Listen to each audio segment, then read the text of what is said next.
Welcome back to Creepcast. Today we haven't done a little Creep TV in a while, so we're doing the Creep TV on a series Isaiah wanted to show me called Gemini Home Entertainment. Right? There's just Gemini. Right. It's Gemini Home. Well, a lot of people call it Gemini, but the full name is Gemini Home Entertainment. So, as a lot of you guys probably know, the Backrooms, my boy Kane knocked it out of the park. I'm sure a bunch of you have seen it at this point.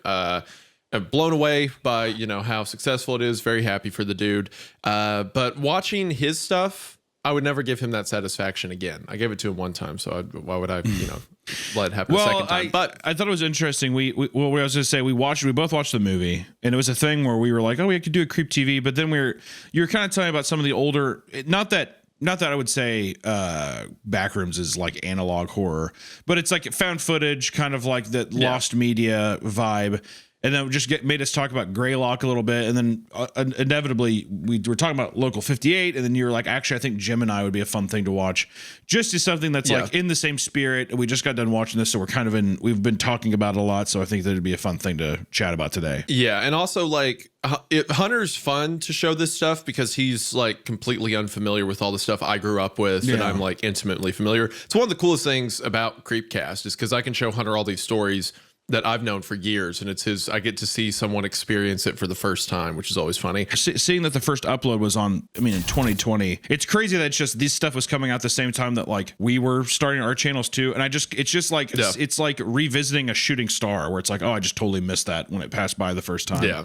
Which also I am like I'm illiterate when it comes to all these like little online horror stuff. So it's so new to me. Well, it's just because like your content was so like its own thing. You were following rabbit holes that I'd never heard of. Yeah. But like this area, this was my jam. Like the first videos on my channel are me talking about series like this. I think the first upload whenever I decided I wanted to take YouTube seriously was a Local 58 analysis. I remember editing that YouTube video where I sat in a dingy room, as I say dingy, in a small room in my parents' house, like up against the corner, and I just had a candle and I just lit it with that and filmed on my iPhone and talked into a Blue Yeti mic that was plugged into a computer, into my laptop. And I remember editing that when I was supposed to be studying for a test in the library at my college, and I was staying at the library till like 9 p.m.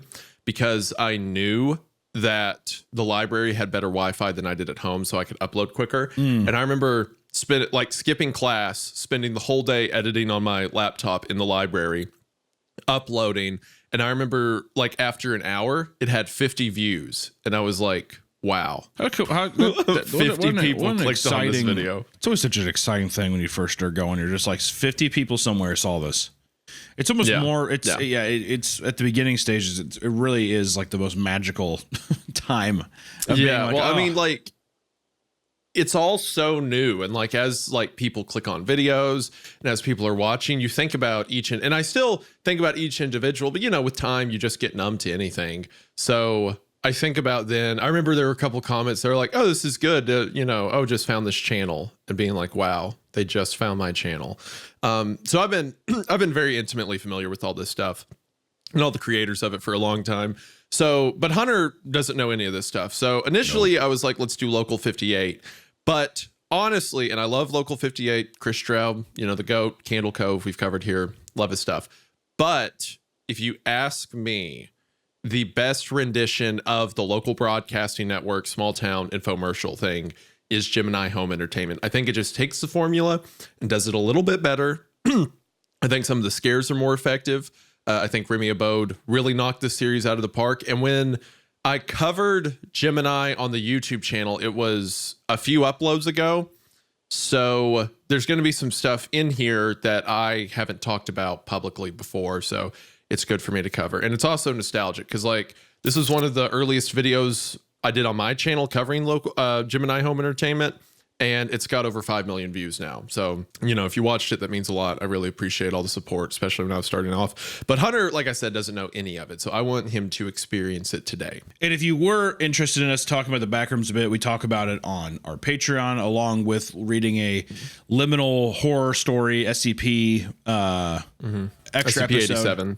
SCP-87. We did that in our Patreon bonus episode. So if you're interested in getting a little more content, feel free to go over there and support the Patreon. It does help. Or if you're listening to this on YouTube right now, consider listening to episodes on Spotify or Apple Podcasts. It does help. And there should be video there as well. So if you're looking for another alternative, that's a great way to help us out is give us a nice rating there too. Now, let me ask you this before we dive super into it. Is analog horror the same stuff that we've watched in the past with the Creepcast thing that we've done so far are the Slender Man, why can't I think of the fucking name? I said the Empty Man. That's not what it was called, right? No, it's called fucking. What are you talking about? The Slender Man series. Marble Hornets. Oh, got it. Marble Hornets. Got it. Marble Hornets. We've done Greylock, and then we've done. Is that it? Just those two? No, we've done more stuff on Creep TV. We did Urban Spook. Oh, and we remember. Urban Spook, and then we did the Angelica. Midwest Angelica. Yeah. We did. That should be about it. Hold on. Nah, I feel like there's a couple we're forgetting right now. Hold on. Did that Urban Spook? We did. Oh, we have a playlist for it. Wasn't that convenient? Username 666. Oh yeah, one where we looked at the scary Japanese channel. Love that one. Yeah. No, okay, that is it. That was the only one missing. I was gonna say, why do we haven't done Creep TV a lot, but I was gonna say Greylock is Greylock like an analog horror kind of thing? Yes, yeah, absolutely. Very similar format. So let me ask you this then, because I know that there's also things that we haven't covered, like what is the other one? There's like another big analog horror one that was really big during this time. Mandela Catalog. Yeah. There's that. Was the pandemic just the time to do this kind of like, is it still alive and strong today, or was it just like kind of a flash in the pan? So what I think it was, analog horror really kicked off, and there's some earlier like one-off instances, but Local 58 was really what started turning the gears for a lot of people. And Chris Straub, a bunch of his stuff is based in like small town TV network showing suspicious things. Like he did Candle Cove, right? Like the kids watch the TV show and they think they're watching a kid's show, but they're actually just looking at static. So a lot of his stuff was already kind of in that realm. Yeah. So then when he does Local 58, that's about like this broadcasting network that actually some eldritch entity is manipulating the stuff that's happening. That kind of turned a switch in a lot of people's heads to be like, oh, this is creepy. I can do something with it. Then everyone started doing like these infomercial style things where some entity wants you to know that there's something, like something's coming, something's going to get you, whatever. So there's like Gemini. Mandela Catalog started there with its first couple entries, but then it kind of became its own like mixed media horror project. The Backrooms Kane stuff was its own thing. That guy, I feel like he was made in a lab somewhere to just build whatever he's building now.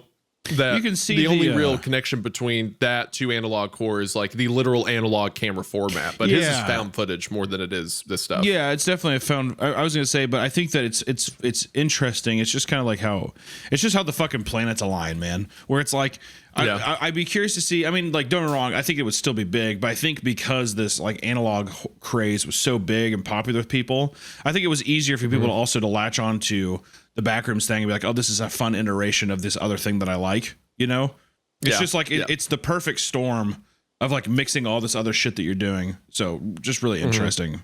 And the production value is just insane, you know, like, I mean, fully rendering stuff in Blender and stuff versus a lot of this stuff, no shade to any of the other analog stuff, but it is very simple and, you know, it's very approachable and how people make it. That's why I think like the benefit to a lot of it was like Alex Kister made the first Mandela Catalog video from his phone.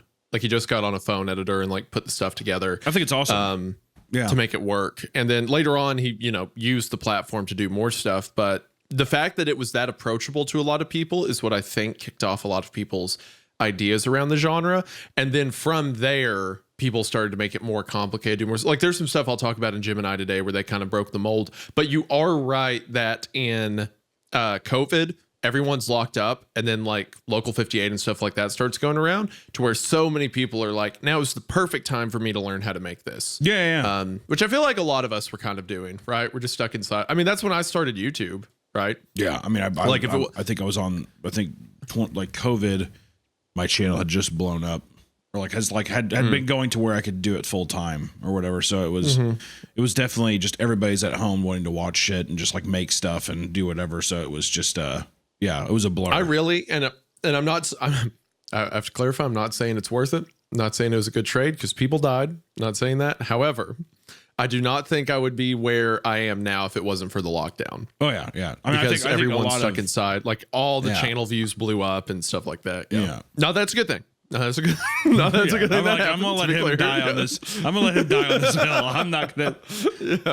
Yeah. No, that's a good thing. I'm just saying. It's weird. I've been seeing people say that they wanted it. One of those good with the bad kind of scenario. What's weird is I feel like people are romanticizing that time now too, to where it's like I've been seeing a lot of like online discussions being like, man, what I wouldn't fucking give just to have another pandemic, to where I could just like be inside or whatever.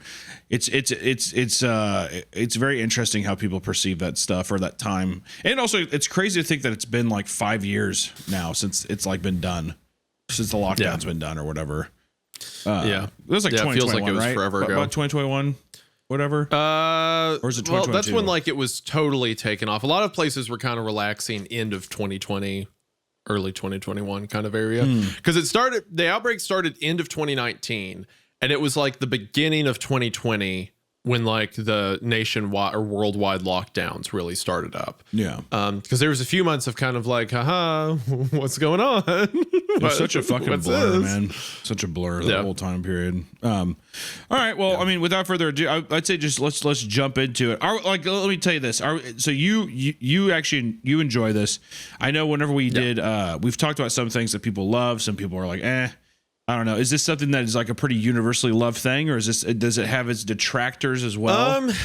The only reason I say this is like, the only reason I say that is just because I feel like when we covered Urban Spook, there was a lot of people who were just like, "Don't cover that," blah blah blah. So I don't know. Yeah, I hear you. So Urban Spook was that way because of like people took issue with a lot of the subject matter.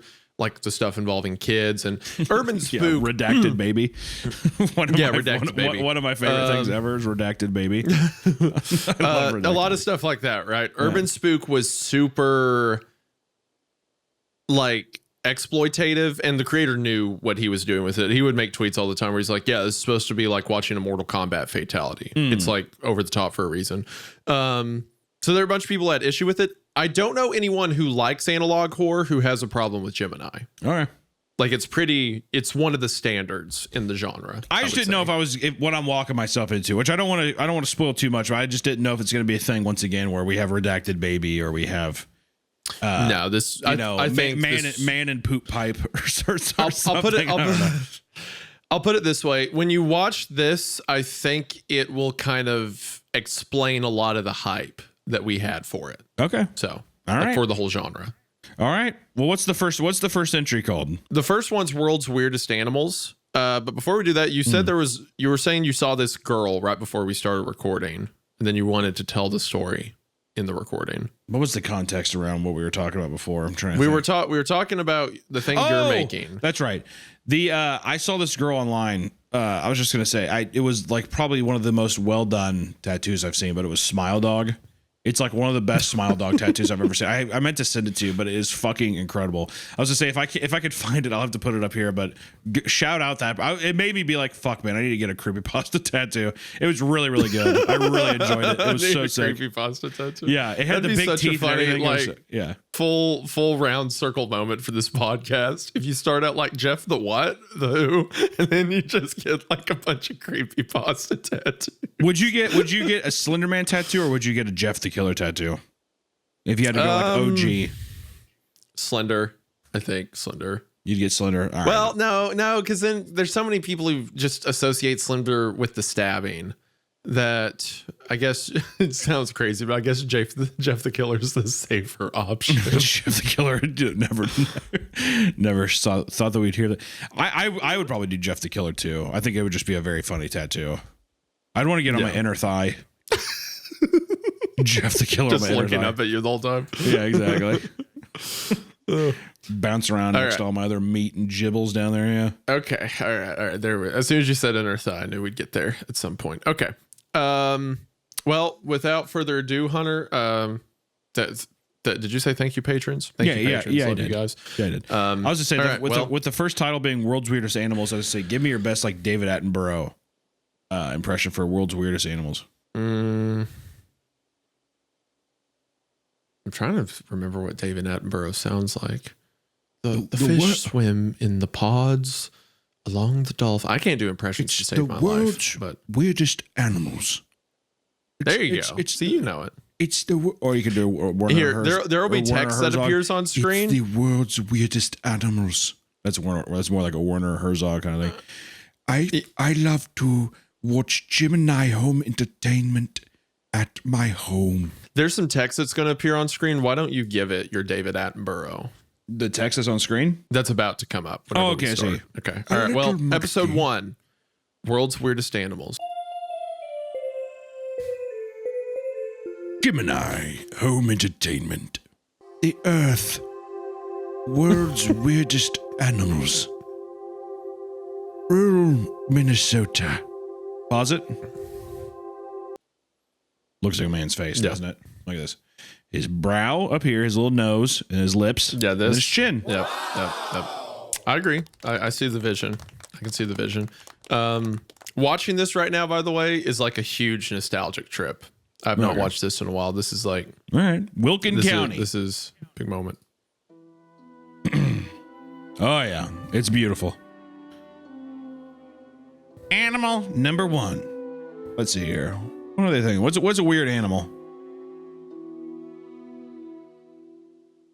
God damn, the audio is... A greater prairie chicken. Greater prairie chicken and then just like a fucking super collider going on in the background. Native to Central North America, greater prairie chickens are well known for their prominent air sacs and protruding ear-like feathers. That is weird, huh? These birds often engage in necking, a form of mating ritual. The males utilize their air sacs to impress females. Isn't he honkin' cute? During the winter, great prairie chickens have been observed diving into snow to stay warm. How weird!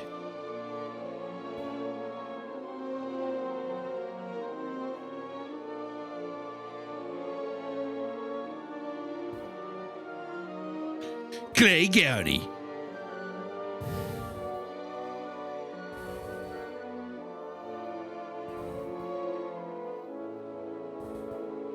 Animal number 2.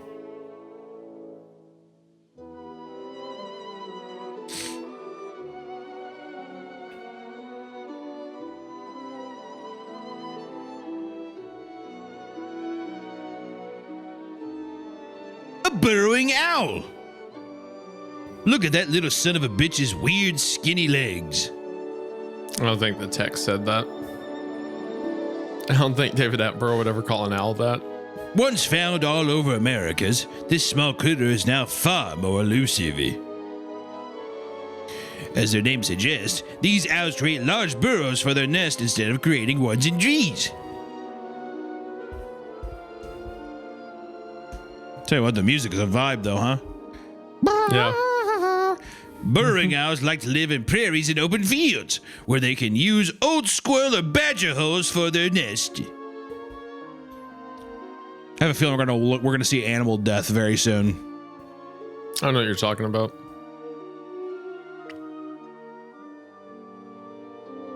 Everywhere. God damn! Turn the super collider down. Turn it down. What? Animal number 3. Sounds like fucking Sebulba's pod racer. Goddamn, dude.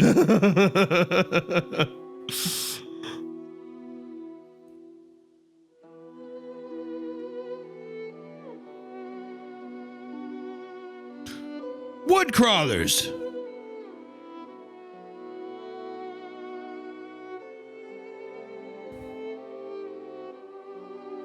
Found all over North America, these animals are excellent hunters, being able to tread most terrain without making a sound.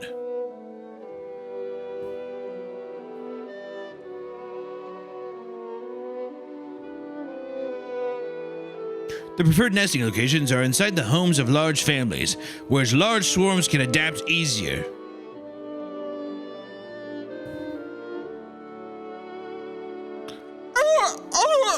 You will hear screaming. Goddamn sea lion out there. They stole their voices.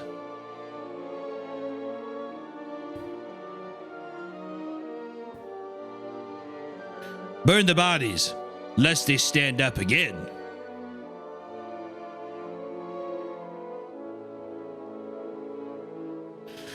Nature's mockery.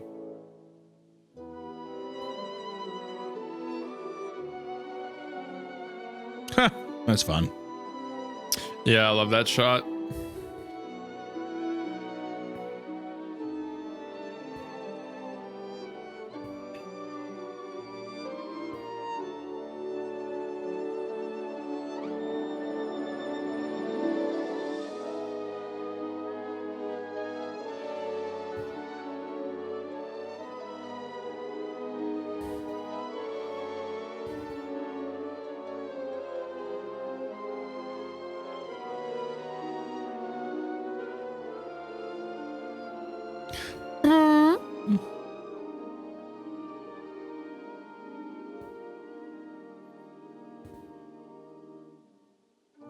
Man, it still works so well.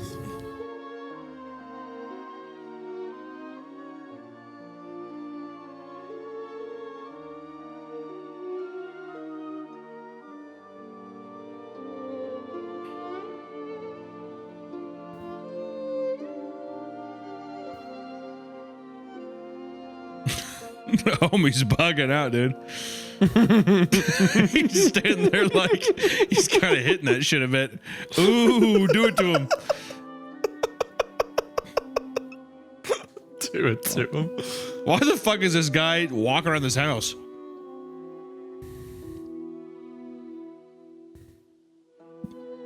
This is me standing outside my son's room when I've had like 6 or 7 drinks. Just biting. Yeah, exactly. I'm going to fucking kill you. I'm going to kill you. Fake people.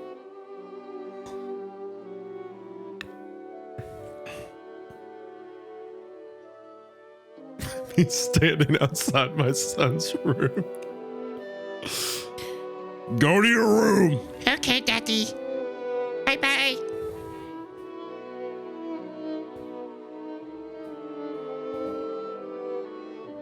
Does he have returned?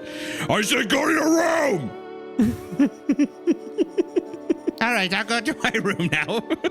Just walking back and forth.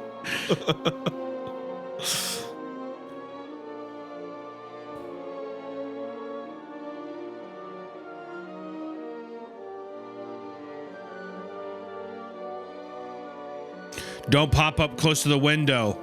You're too close to the window. He's gonna pop out and scare you. Hey, who the fuck is that? Well, what the fuck do you expect to happen?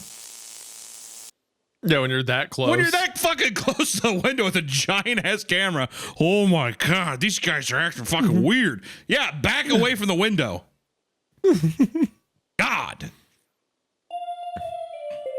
Gemini Home Entertainment. So that's the first one. That's what kicked off the whole series. So it seems like he's saying that there's these creatures that are basically like imitating humans. Right? Yes. Yeah. Well, the wood crawlers, right? It says that large nests get in homes and assimilate the families.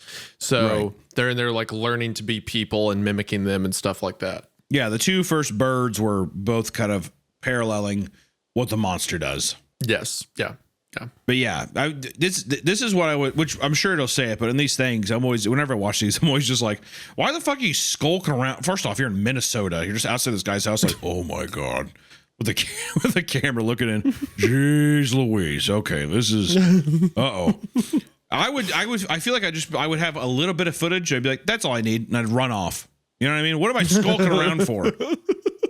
Goodbye. Also, I like the kid coming up and being like, Hello, Daddy, I'm back. "Get out of here!" Okay, goodbye. Hello, Father.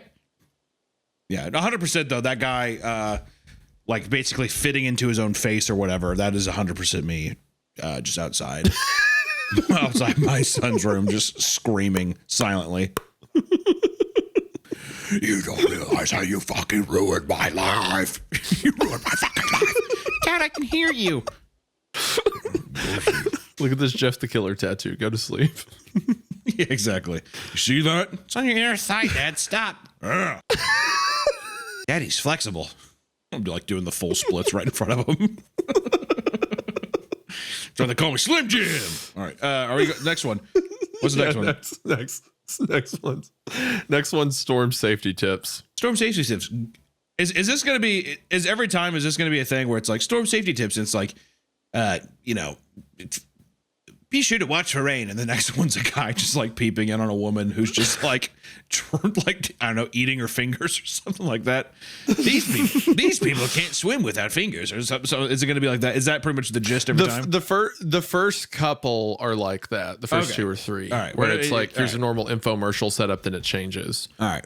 It's time to talk about something scary. Your health. I know I don't go in the doctor as much as I should. If I'm feeling sick, I'll just lie in bed and sleep it away. But that's only because I don't want to have to deal with the appointments, insurance, and blah, blah, blah, blah, blah. That's why I have ZocDoc. ZocDoc is a free app and website where you can search and compare high-quality in-network doctors. Choose the right one for your needs and click to instantly book an appointment. We're talking about in-network appointments with more than 100,000 healthcare providers across every specialty, from mental health to dental health, eye care to skin care, and much more. And the nice thing about ZocDoc is that you can filter for doctors that take your insurance, are nearby, and are highly rated. It's super easy to use, and you can find an appointment time that works for you with the right doctor for your needs. Plus, ZocDoc appointments happen fast, typically within just 24 to 72 hours of booking.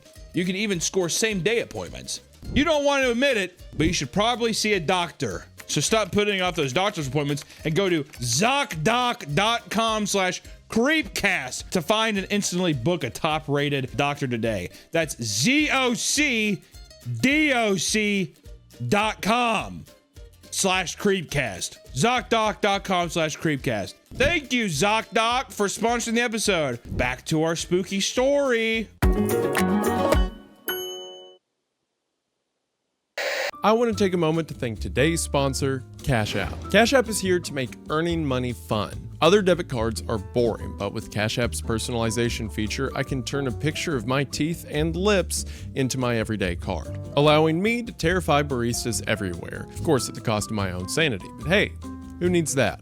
Cash App is here to work for you, so you can keep spending money on things that you love. And if you weren't up to speed already, Cash App is way more than just a safe way to send and receive money. With Cash App cards, you unlock a ton of perks without all the hidden fees. You can enjoy benefits like exclusive early access to nationwide concert pre-sales for artists like Kendrick Lamar and Sabrina Carpenter, plus discounts on everyday purchases and popular brands you're probably already spending money on. And you can add your card to your digital wallet to make your money moves easier. Cash App also adds security to your money by declining suspicious card transactions and sending you a notification to make sure the payment is really you. And if your card is ever lost or stolen, you can lock it with one simple tap from the app, so you can spend with confidence with your Cash App card today. And right now, new Cash App customers can earn $10 if they use code CashApp10 in their profile at sign up and send $5 to a friend within 14 days. Terms apply. So if you're going to send $5 to someone anyway, might as well get 10 back while you do it. Cash App is a financial services platform, not a bank. Banking services provided by Cash App's bank partners. Prepaid debit cards issued by Sutton Bank, member FDIC. Cash App Visa Debit Flex cards issued by Sutton Bank, member FDIC. And the Bancorp Bank N.A. pursuant to a license from Visa USA Inc. See terms and conditions for the Sutton Prepaid Card, Sutton Debit Flex Card, and Bancorp Debit Flex Card. Cash App Green features, savings, direct deposit, roundups, overdraft coverage, and discounts provided by Cash App, a blocking brand. Visit cash.app/legal/podcast for full disclosures.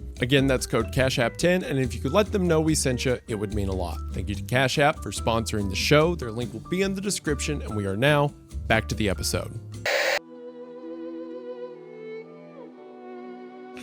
Storm safety tips brought to you by Harbinge Technologies. Storms can be violent and dangerous. In this cassette, you will learn how to protect you and your family when a severe storm hits your home. Part 1. Prepare in advance. You do not want to get caught in a storm unprepared. To prepare your home in case of a storm, follow these steps. Step 1. Reinforce your home. This may involve improving structural support, replacing roof shingles, or fixing any possible leaks. Step 2. Install an early warning system. This will allow you to know beforehand if a storm or another danger is approaching your home. Recommended Albedo alarm for Harbinge Technologies. Step 3. Create a storm bunker. Make sure the bunker matches the following measurements. 10 feet by 18 feet. Create a concrete foundation at least 8 inches thick. That's 8 inches. Which is well above average, and it'll hurt her. In the center of your bunker, install large aluminum hemispheres, 4 to 5 feet. Place short wave radio next to hemisphere. We recommend the timber radio from Harbinge Technologies. Within 4 to 5 feet, still well above average. Yeah, 5 feet. Only turn on radio in the event of an emergency.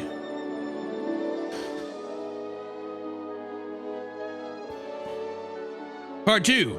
What to do during a storm? In the event that a storm hits your home, it is important to follow these steps.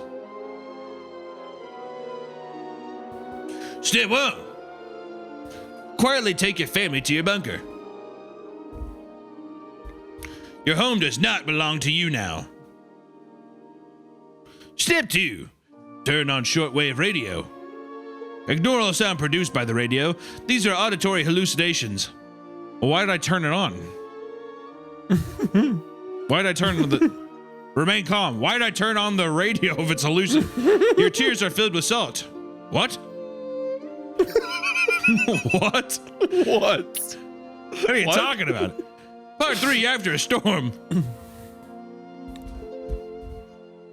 If you believe the storm has passed, carefully leave your bunker to survey for damages. If your house has been severely damaged, check for movement inside.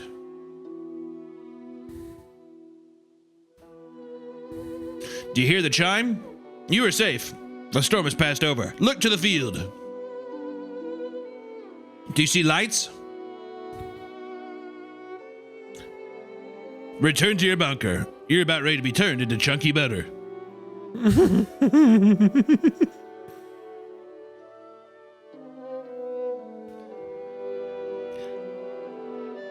Uh-oh. Uh-oh.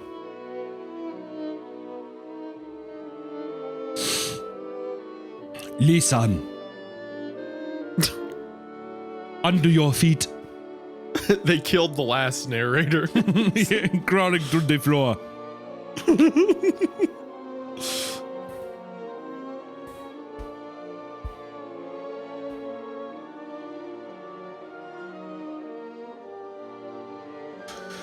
Congratulations. You are now well equipped to defend you and your family against the storms.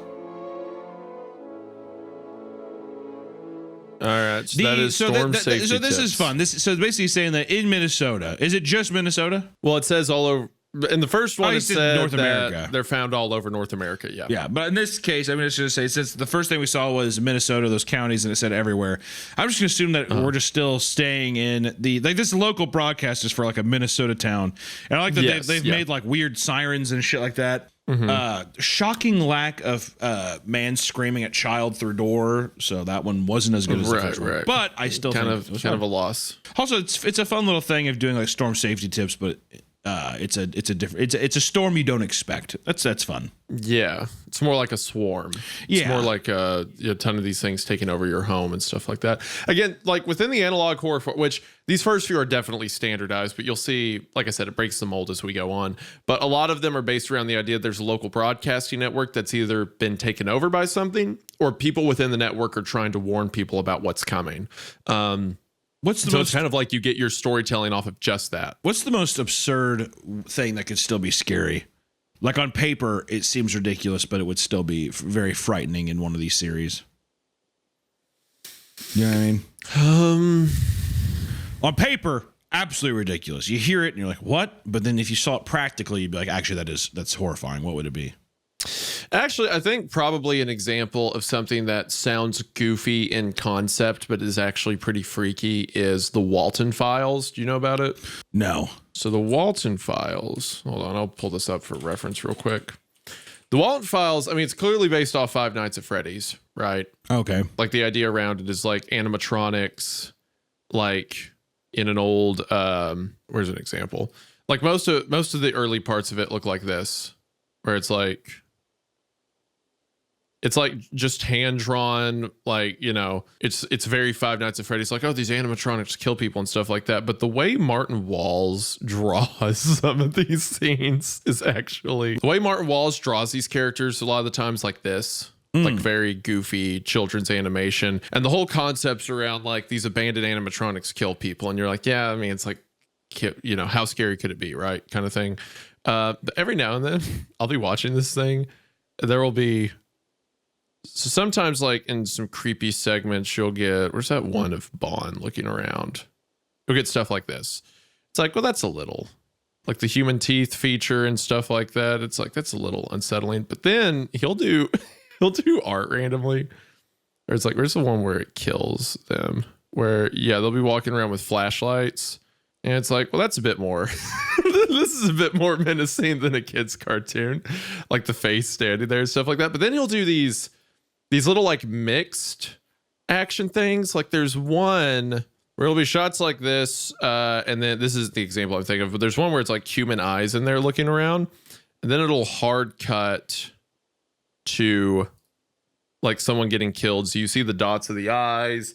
And then it comes on and it kills them, and it'll show like to describe someone's face getting contorted inside of it. It just shows like a 3D glimpse of like the face being shoved up into the mask and stuff like that. I think that's a series that like the parts of it sound goofy in practice, but they work together when they're played out together. And also the story of Walton Files is interesting between like what started them and all that stuff. So that's an example. So what would you think? What would you think's the goofiest thing that could still work? I don't know. I was thinking thinking of these shape-shifting people or whatever here. You know, I was trying to think of like an alien species that like steals our nipples but doesn't realize that we have formula. So it's trying to stop us from reproducing and feeding our babies, but they actually just come in and steal your nipples. I think on paper it seems stupid, but I think practically an alien coming in and like peeling off your nipple in a way where it's not like ripping it off. It peels it to where then your titty or your chest has like, it's just flat. I think that'd be very uncanny. The nipple stealers, I think like that would actually be kind of frightening. And their whole objective is they're trying to starve the youth of the world. So we can't reproduce. I can't wait for you to get a studio budget one day. Does that not sound good? Yeah, like imagine this kind of thing. Home fucking entertainment, the fucking, you know, the super colliders going on in the background. It's just like, watch your nipples. You know, like be sure to wear 3 layers of shirts. You wake up and you just hear like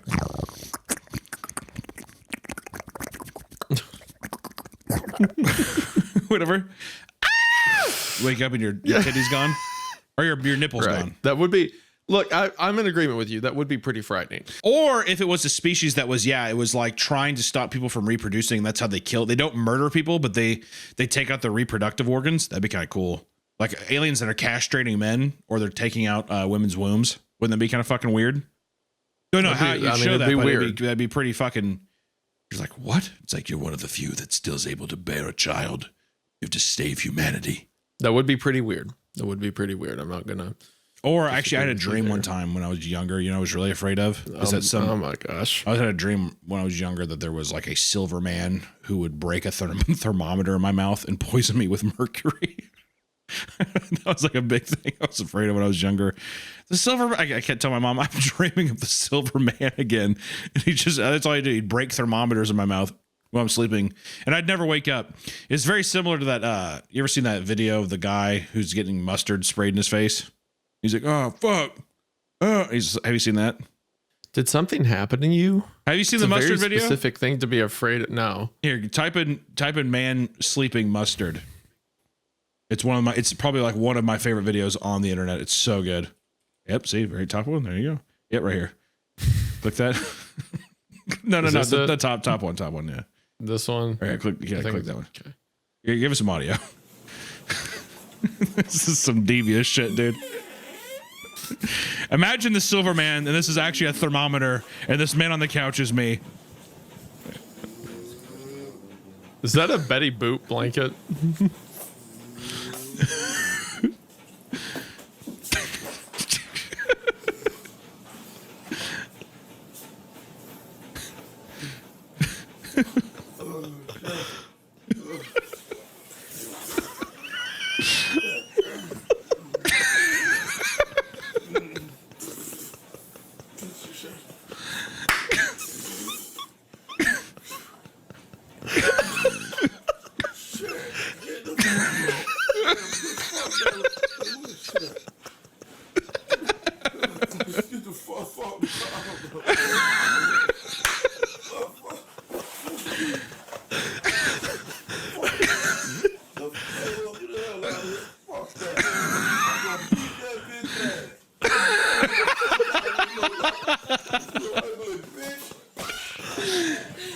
All right, you're good. You're good.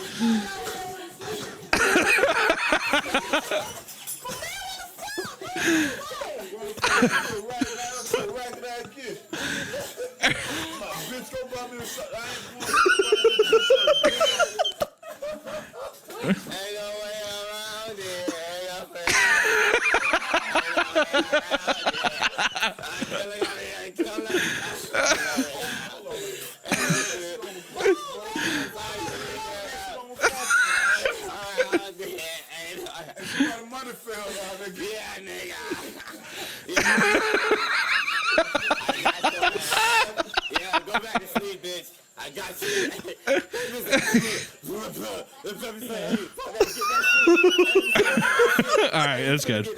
I was just saying, still less quiet than any Gemini home entertainment video. Bro, that was the amount of mustard. Look at I'm telling you. I'm telling you right now. it just keeps coming. I'll tell you right now, the Mustard Man is scarier than anything we've ever read on this channel. I can tell you that. Him walking through that house with all that mustard on his face was fucking horrifying. What's crazy is there's like a minute of him like, there's just gallons of mustard. That's why I sympathize with him. I'm telling you, in my dreams, that's what it was like. Imagine that's all mercury from a thermometer and the big boy Did face. someone like threaten you with mercury sometime or something? Why would you be afraid of that? I don't know. I think my grandpa, I was like, what's inside this? And he said mercury. And he was just like, yeah, he's like, it'll kill you. He's like, we put it in our mouth, but it could kill us. And I think that freaked me out when I was younger. But anyways, like, I remember one time my grandfather just passively told a story about a boy who was at a public swimming pool who like jumped into the water and he had swallowed a lot of water. And then that night he drowned. So I was terrified every time I got into a pool that I would swallow water. He drowned from. How does that make sense? Are you sure your grandpa was a serial killer? No. It seems like he's confessing crimes to you. Yeah, a guy was at a store and he ate a grape and he choked later by me strangling him with my bare hands. Man, I should watch that when I eat grapes, huh, Grandpa? Oh, yeah. Yeah. That was just a thing that never happened. Like he just said that he just thought that happened and said it one day, but it freaked me out for a long time. So I can sympathize. Yeah. All right. So anyways, next one, artificial computer learning. All right. Ahead of his time with AI. Just, my God. What's insane is that you're not even at a quarter volume. Good Lord. Yeah, I can make it worse. Good God. Turn it down. God. A demonstration of artificial thought and computer learning. For the past 4 years, go ahead. No, you go ahead. No, you got it. You're already going. Regnat Computing have been developing artificial computer intelligence using new revolutionary methods. These methods have led to produce the world's something. Okay. As a test of this intelligence's abilities, we gave it the task of creating an original intelligence story in the format of a children's storybook. 3 iterations of the story will be shown, illustrating the creation process utilized by the artificial intelligence. All right. Regnat Computing really hitting a chat GPT before GPT was around. Right. Iteration 1. You can read these. Jack leapt over the river. Married to follow together. Okay, I will turn it down. I'll turn it down. God, travel, follow the secret. There we go. My God, it's barely on. Instead, or Jack the River, Jack the River. It is dead. What? That's a children's First story. iteration test, heed insufficient results, though patterns and story consistency are clearly visible, albeit unrefined. All right, so if the computer had it's dead as the last bit, I think that's just a fail all around the board. Jack leapt over the river. Jack leaped over the river. Is it Mary followed close behind? Is it leaped or leapt? It's leapt. It's leapt. They are searching for the secret place. I hear you. What? Can you imagine the guy on the computer? What? I don't know about that last point, huh? The intelligence builds upon its previous iteration, utilizing complex wordage and proper grammar and formatting. Jack leapt over the river. There goes Mary down the stream. The secret place will keep us. Come on, Mary. Ah! The river flows, but not with water. Uh-oh. With what? Pee-pee. Or is it blood or pee-pee? I don't think it's PP. I don't think that's where the story's getting to. Yeah, the computer The intelligence seems to diverge from its original path and begins a more complex branch of sentences. Jack heard it again. There's a voice from space. Jack, do you see me?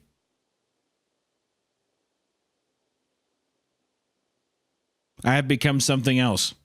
Is this in the? I think this is this Mary?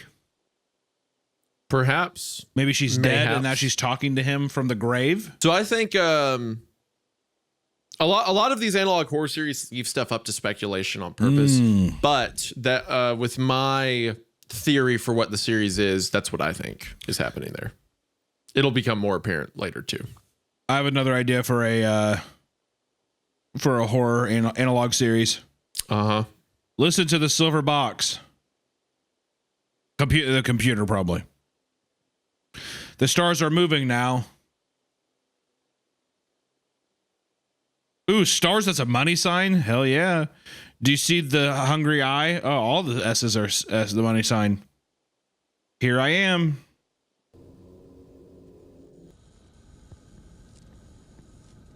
Is that a flying saucer? Getting a little Marble Hornets vibe there, eh? Mm-hmm. Rapping at the door.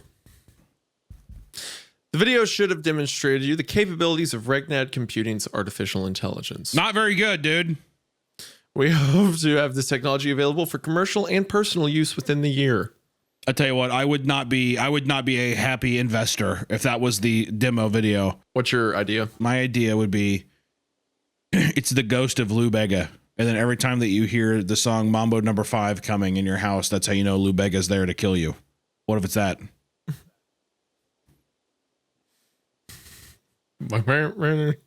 1, You can hear it. Get it. 3, 4, 5. Everybody in the club. Let's go smoke a bowl. Let's ride through the.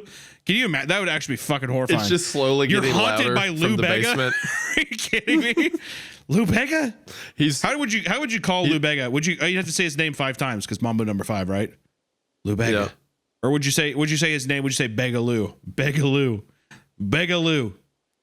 Begaloo. I think there is the idea of like something getting closer to kill you, but it's dancing towards you. You know, Yeah, it's like it's and Lou. it's- Yeah, it's Lou Bega dancing towards you. You can hear him dancing up your steps and singing that song. Or he has his iPhone out in his shirt pocket and it's playing his song and he's like dancing up the stairs.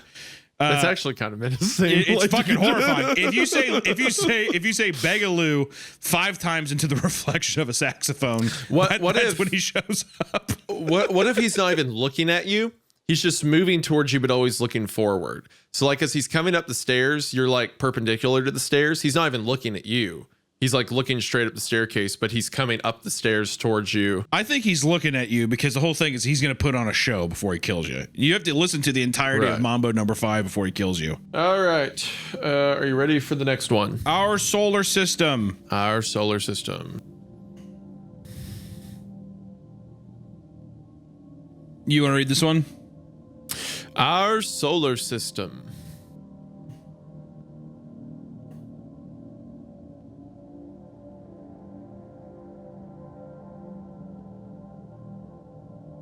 The sun. Situated 149 million miles away, the sun provides light for our entire solar system. Without it, Earth would be a barren, frozen rock. Thank you, son. Thank you, sun. Mercury. As one of the smallest planets in our solar system, Mercury is also the hottest. It sits perilously close to the sun and only takes 87 days to orbit around it. Venus. As the second brightest object in the night sky, Venus can sometimes be seen from Earth. The average surface temperature of the planet is 462 degrees Celsius. Earth. Earth is one of the only planets in our solar system capable of supporting life. With 71% of the planet covered with water, it's a miracle we can all fit.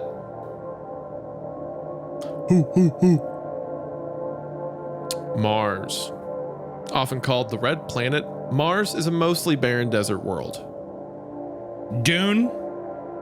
Pieces of Mars have fallen to Earth in the form of meteorites. Jupiter. As a gas giant, Jupiter has no solid surface, which makes it impossible to stand on it.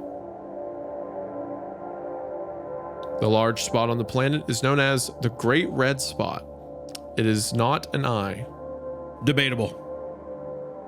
Saturn. Although mostly a gas giant, there may be a large, solid core deep inside the planet. This planet's prominent rings are quite a sight to behold. They are the gateway.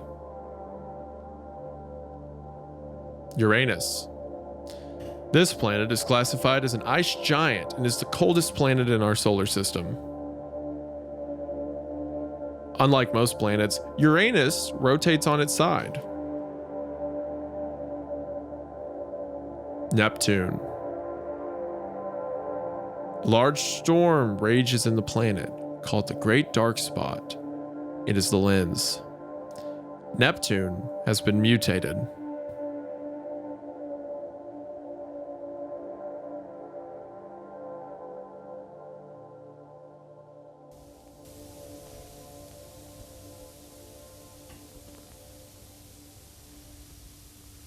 The iris.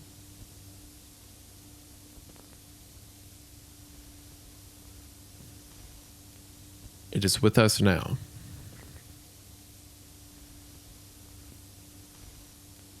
Laughing at us.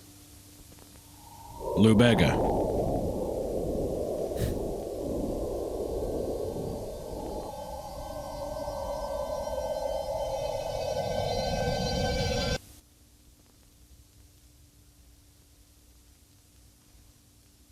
Behold.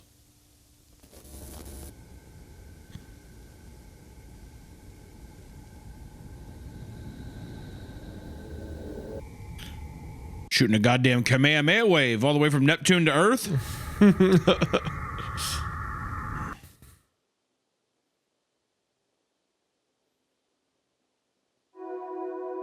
Pluto. As the smallest planet in our solar system, Pluto is only 1,188.3 kilometers in radius. Although it hangs at the edge of our solar system, this planet isn't going anywhere. There you go. So, more lore. So it's interesting. How much of these turn into cosmic horror? Are a lot of them cosmic horror related, do you think? Because Greylock was kind of cosmic horror related, and so is Midwest Angelica and stuff. Yep, so is Local 58. I think a lot of them kind of like using, which I like it too, using the analog horror format as a gateway to some unknown, like, beyond entity. Sure. Is that the same with Mandela Catalog too? No, Mandela Catalog's much more religious horror. It's like demons and that kind of thing. But like Local 58 is like a cosmic horror entity. Gemini is. So a lot of the big hitters are for sure. Right. All right. Camp information video.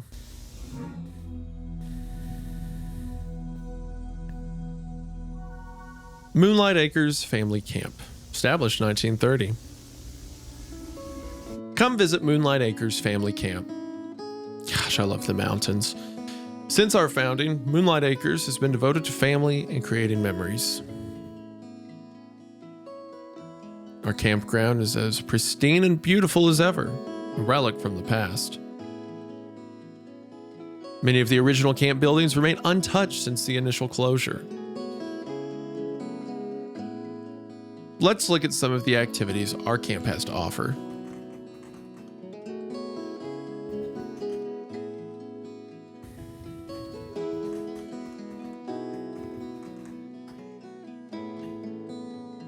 Hiking. With so many expansive trails, hiking is a regular occurrence at our camp. Just make sure you don't get lost.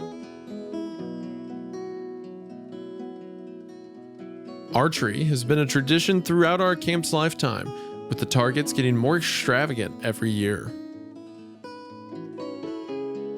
Our canoe trips are always a blast. And let's not forget about our famous Lights in the Sky event, the Harvest.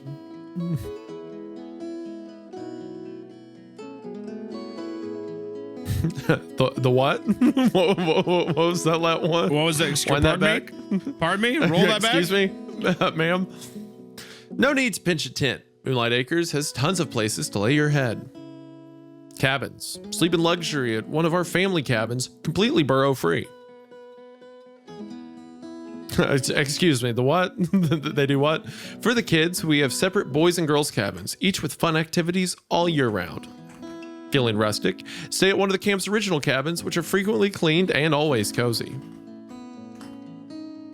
Each and every cabin on Moonlight Acres is beautifully decorated. With the most up-to-date safety technology, you can rest assured knowing your security is in our hands. Hello? No, thank you.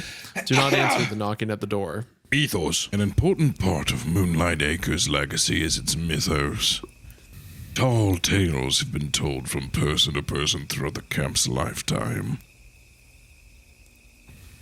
In 1935, rumors of strange, well-dressed men visiting the camp began to make the rounds. It is said that the men would ask to enter the camp administrator's cabin every night for years.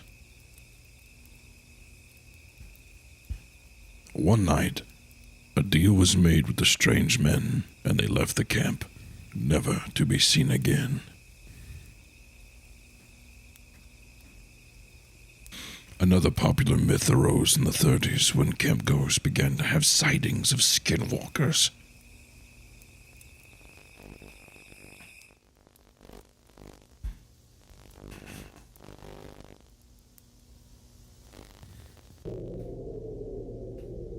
People's obsession with skinwalkers on the internet is crazy. Yeah. I mean, they're a very pliable creature. You can do a lot with them. Hello? Goddamn, old monkey coming out there. Vessels. Adam Levitch, men's club supervisor, answered the door. Barry Johnson, assistant activity supervisor, answered the door. Truman Michaels answered door. Bethany Newman answered door. Alec Davis and Dorothy Bates asked to enter.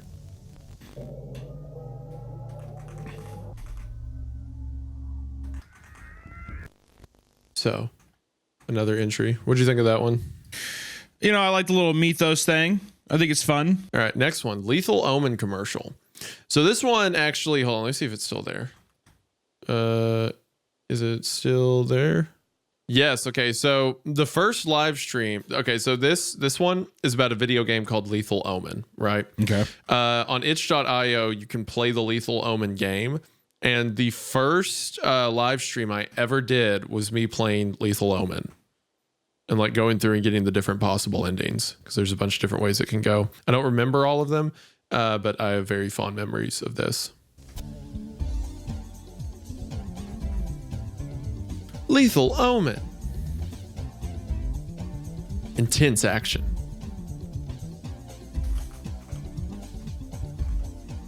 Challenging puzzles.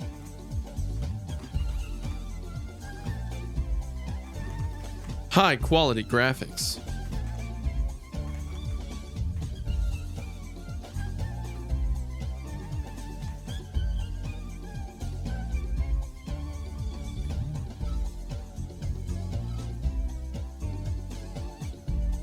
$29.99 plus tax, available for Regnad Computing brand personal computers.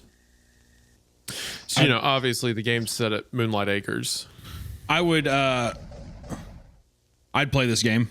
The game itself on itch is very impressive. There's a ton of secrets and like different paths you can find. Oh, if fun. You can break actually stuff. play it. Yeah, that's what. Did you not hear me at the beginning? I Oh, was talking no. about Sorry. that. Yeah, so what I was saying, since you did it, since I wasn't coming through, you could play the game here. And the first live stream I ever did was me playing Lethal Omen. Oh, really? That's fun.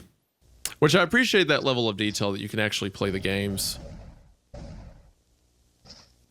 Those newspapers are about like a bunch of people going missing from the camp. Like you can see the face in there. That's cool. And then that. I love it. I love how uncanny it looks.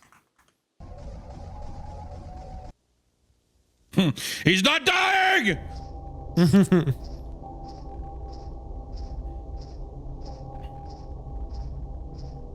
Oh, that's cool. They're 3D of the alarm there that we've been seeing. Yep.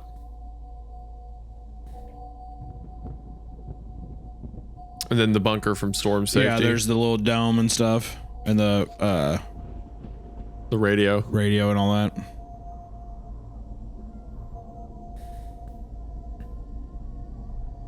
Uh-oh.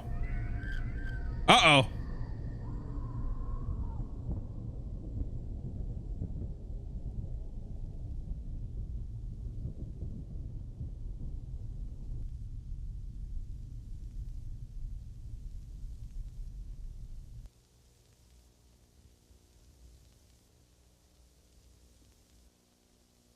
The light get him? Lethal Omen uses revolutionary artificial intelligence as a basis for its video game engine.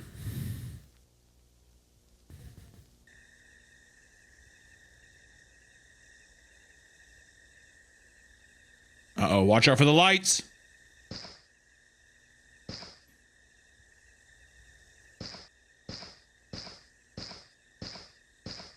Footsteps are kind of loud, buddy.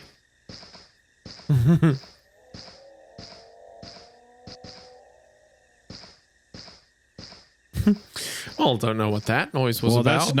That's not particularly exciting. Don't mind me. I'm gonna mosey off here and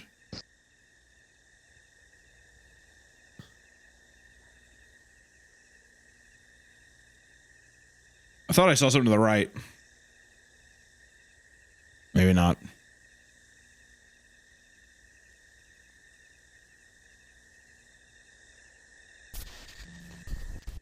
The iris. The iris.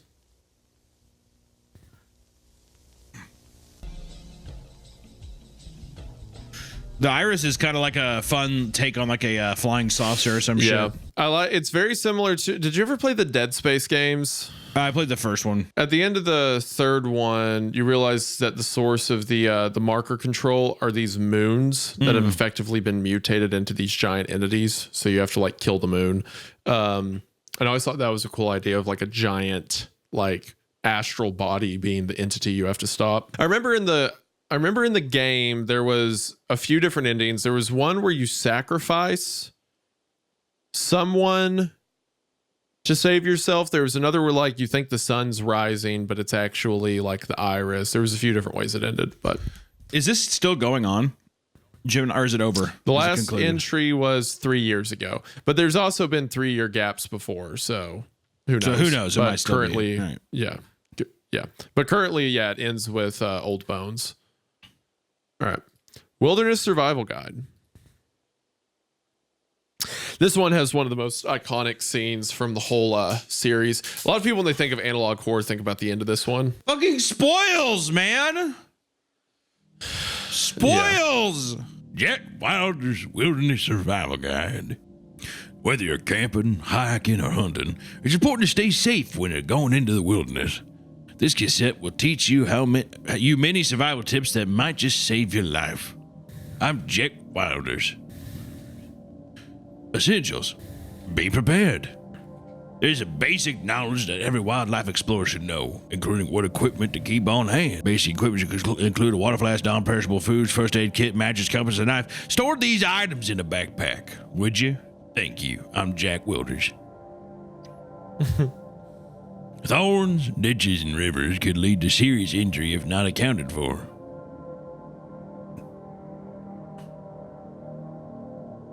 I could see myself drowning in a river. Take care. Like a 6-inch one. Yeah, it's very, very shallow. Camping or hiking in private properties or hunting grounds could lead to serious fines or worse. Always make sure you have the proper permits before entering an area, would you? I'm Jack Wilders. Things to avoid: wildlife, bears, cougars, and moose. Moose are actually so fucking frightening. If you come face to face with any of these animals, stay calm. Do not run. Slowly back away, keeping your eye on the animal. Hit the gritty. If the animal displays aggression, raise your voice and speak sternly. Grrr! Keep backing away until you're out of view of the animal. Once out of eyesight, report the... That was...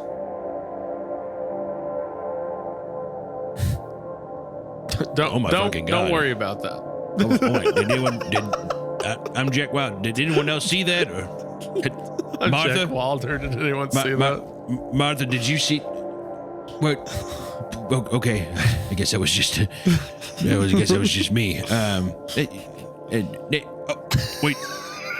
Nature's Martha, what the hell is this a practical joke? Or... Martha!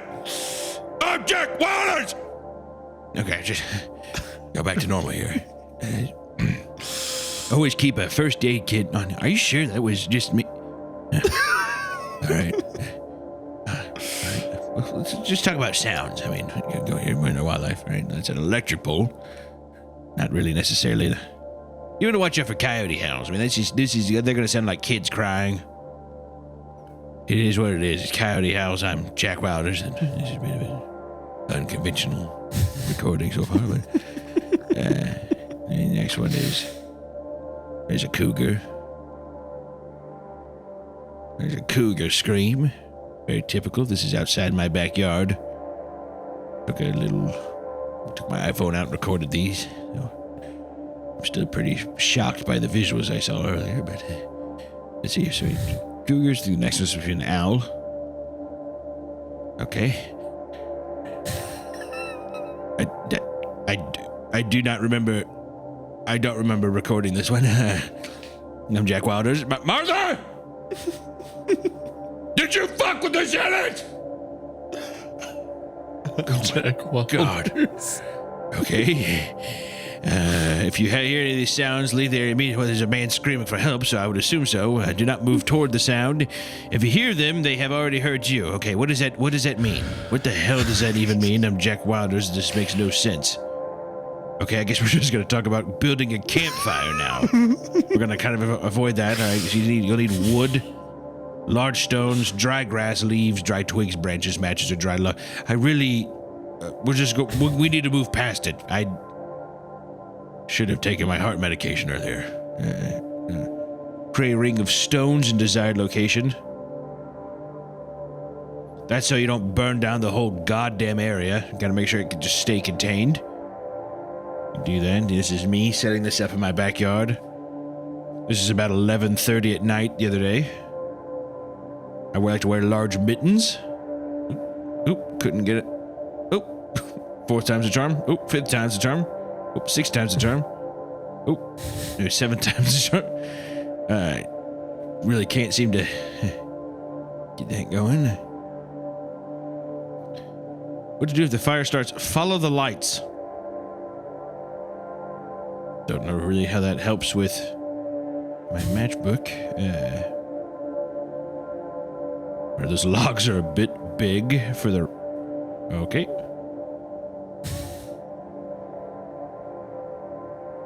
I love this. So good.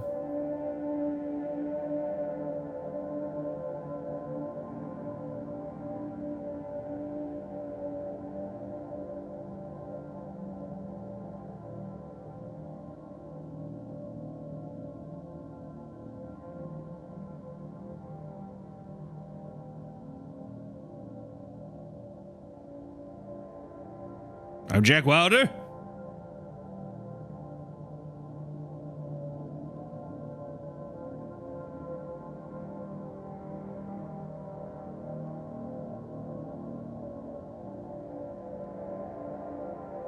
My dude is bugging. This is my child in our backyard.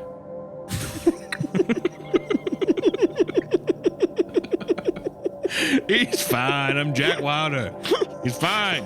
If you believe he'd been infected through a wound, do the following: wash with water and soap. Use antibiotic ointment on injury. Put a bullet in your head. Forcibly rip forward objects from body. Good God.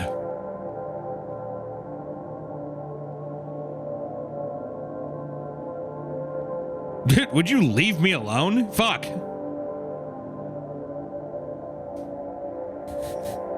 Them white boys always acting up. This has been Jack Wilder's Wilderness Survival Guide.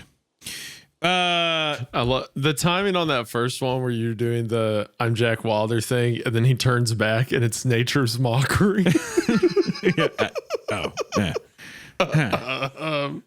Martha, are you sure about this? So that was a skinwalker out there just trying to lure somebody, right? Yes. Yeah. Yeah, that was which I love that. I love that him standing completely still and jilted, screaming like help me. That's so good. Wasn't that like a trend on Instagram like maybe a year or two ago? Yeah, He's yeah. like, I was just on my break. Help! Someone help me! And he's like, they're like still like mogging the camera and shit. Yeah. It's good. Yeah, I think this the Skinwalker thing's like, been a thing for a long time, but I really like Gemini's take on it. There's something so uncanny about like the that such a guttural voice coming out of something completely still, just walking around. Yeah. Well, the silhouette there too is fun. With it's like just completely blacked out, and yeah, it's fun. Yeah. All right, next one. Sleep image visualizer. Dun, dun, dun, dun, dun, dun, dun. Hubinge Technologies. Sleep image visualizer. Setup and information.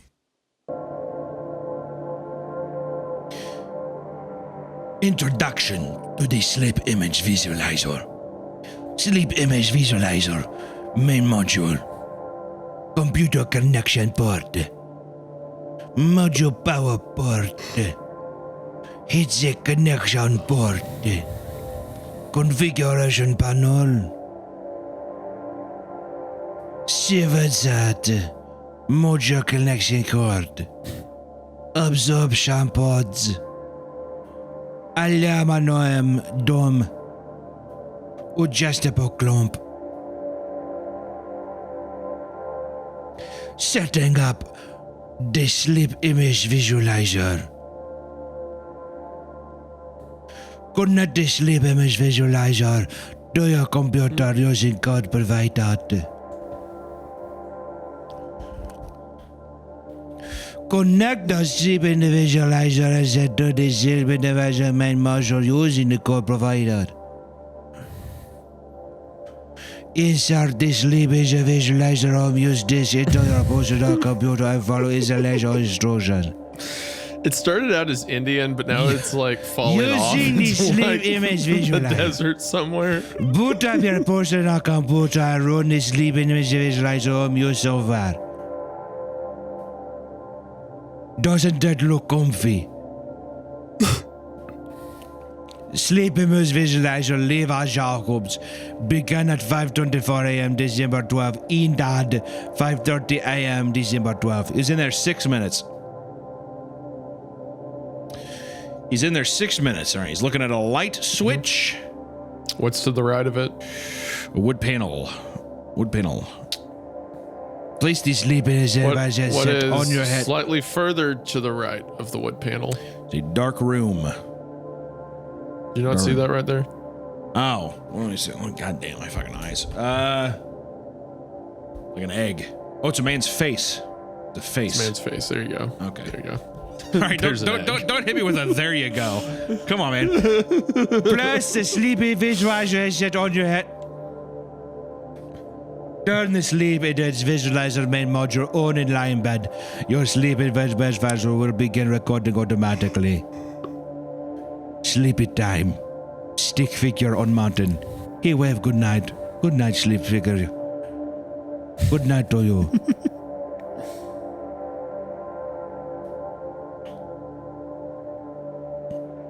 So there's a man looking at him in the doorway.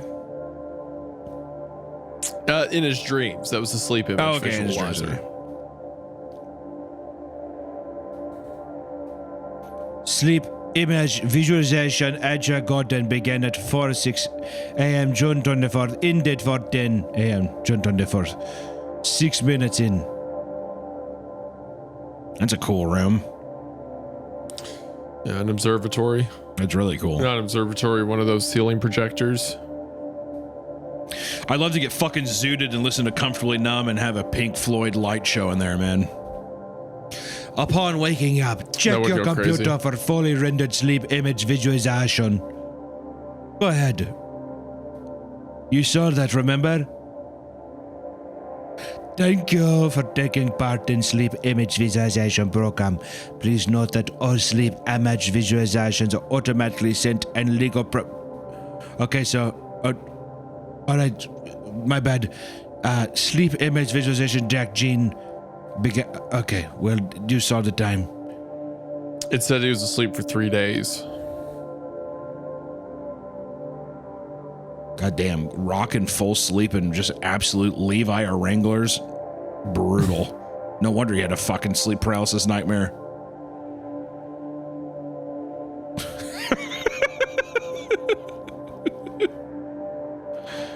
Hello.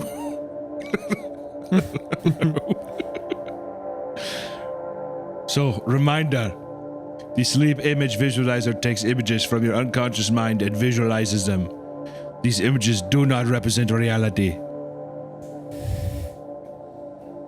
Dreams cannot tell the future. Or so we think. All right, Joseph Allen. He has not ended yet. He's still sleeping. Right? Yep. Okay. okay. Alrighty. All Joseph right, Allen Joe. is undergoing the Joe, rapture wake up. currently. Joe! Wake up! Okay. They just see that on the monitor and then he disappears. Just pops Alrighty. out of the bed. Okay. God, that thumbnail. All right. Dear God. What, the one of me? Yeah, that's a good. Yeah, you know who made that? Take one guess who made that. I don't know who made it. Nate? That's Nate. Yeah, Nate did that. Good Lord. Sleep image visualizer. The idea of like being able to project whatever's in your dreams to a monitor is terrifying. I would never do it. Yeah, that'd be a fun Sounds concept like for a horrible idea. Yeah, fun concept for horror. Would never do it IRL. I would be very fearful to have my dreams blast out there. I dream a lot of very weird things. I would be very embarrassed. Yeah, I agree. Do you want to talk about your weird dreams? Was that a setup to something? Or I had a weird dream last night. There it is. Okay, what was it? I had a dream that I was like trying on overalls at the Carhartt store. And I feel like that's just because I want new, I don't know why, but I was at the Carhartt store doing it.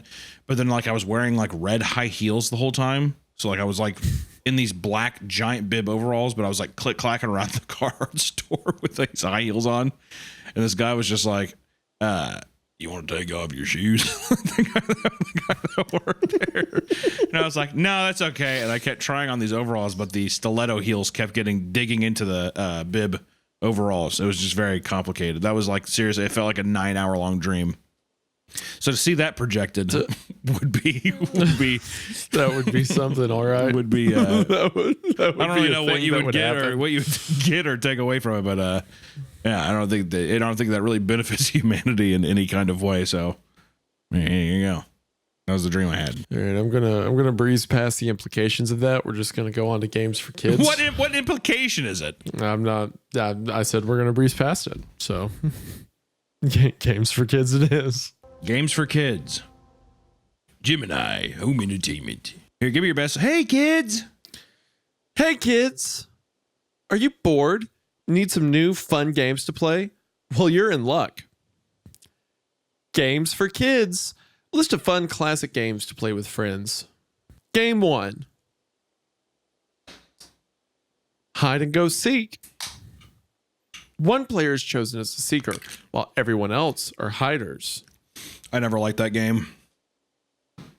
Never liked hide and go seek? The seekers counts to 20, then searches for the hiders. No, my How'd friends you not like hide and go seek? my friends would never come find me. They just leave me where I was hiding. I didn't like that. It made me feel sad.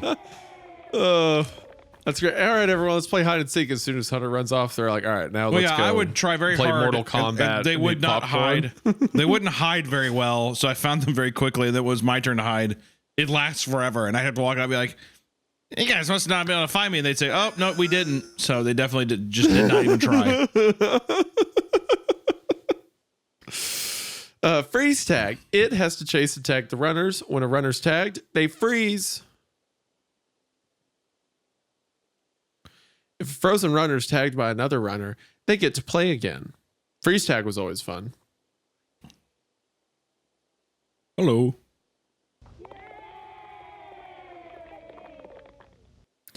When all the runners are frozen, it wins. Game 3. Sardines. Sardines is similar to hide and go seek, except one player is chosen as the hider and everyone else is seekers. That feels more familiar to me.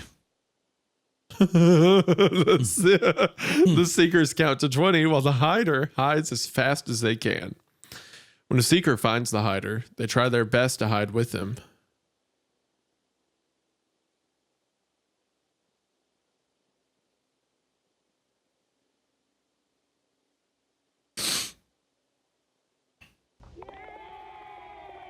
Found you.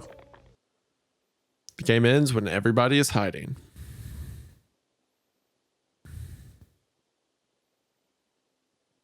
Game 4.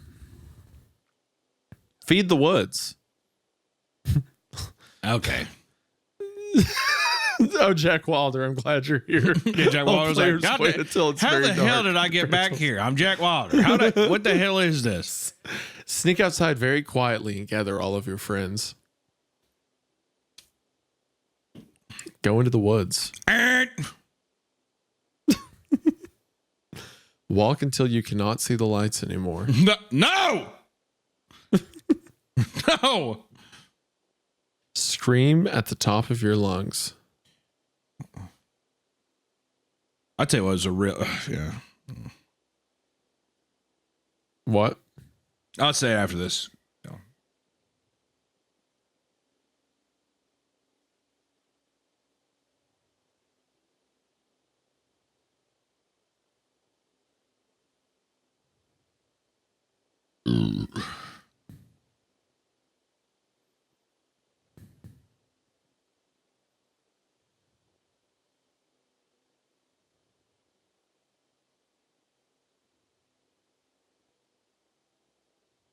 How'd you get up there?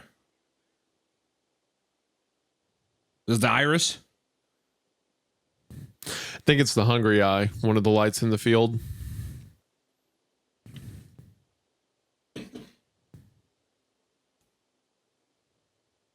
These sounds sound like how my stomach feels.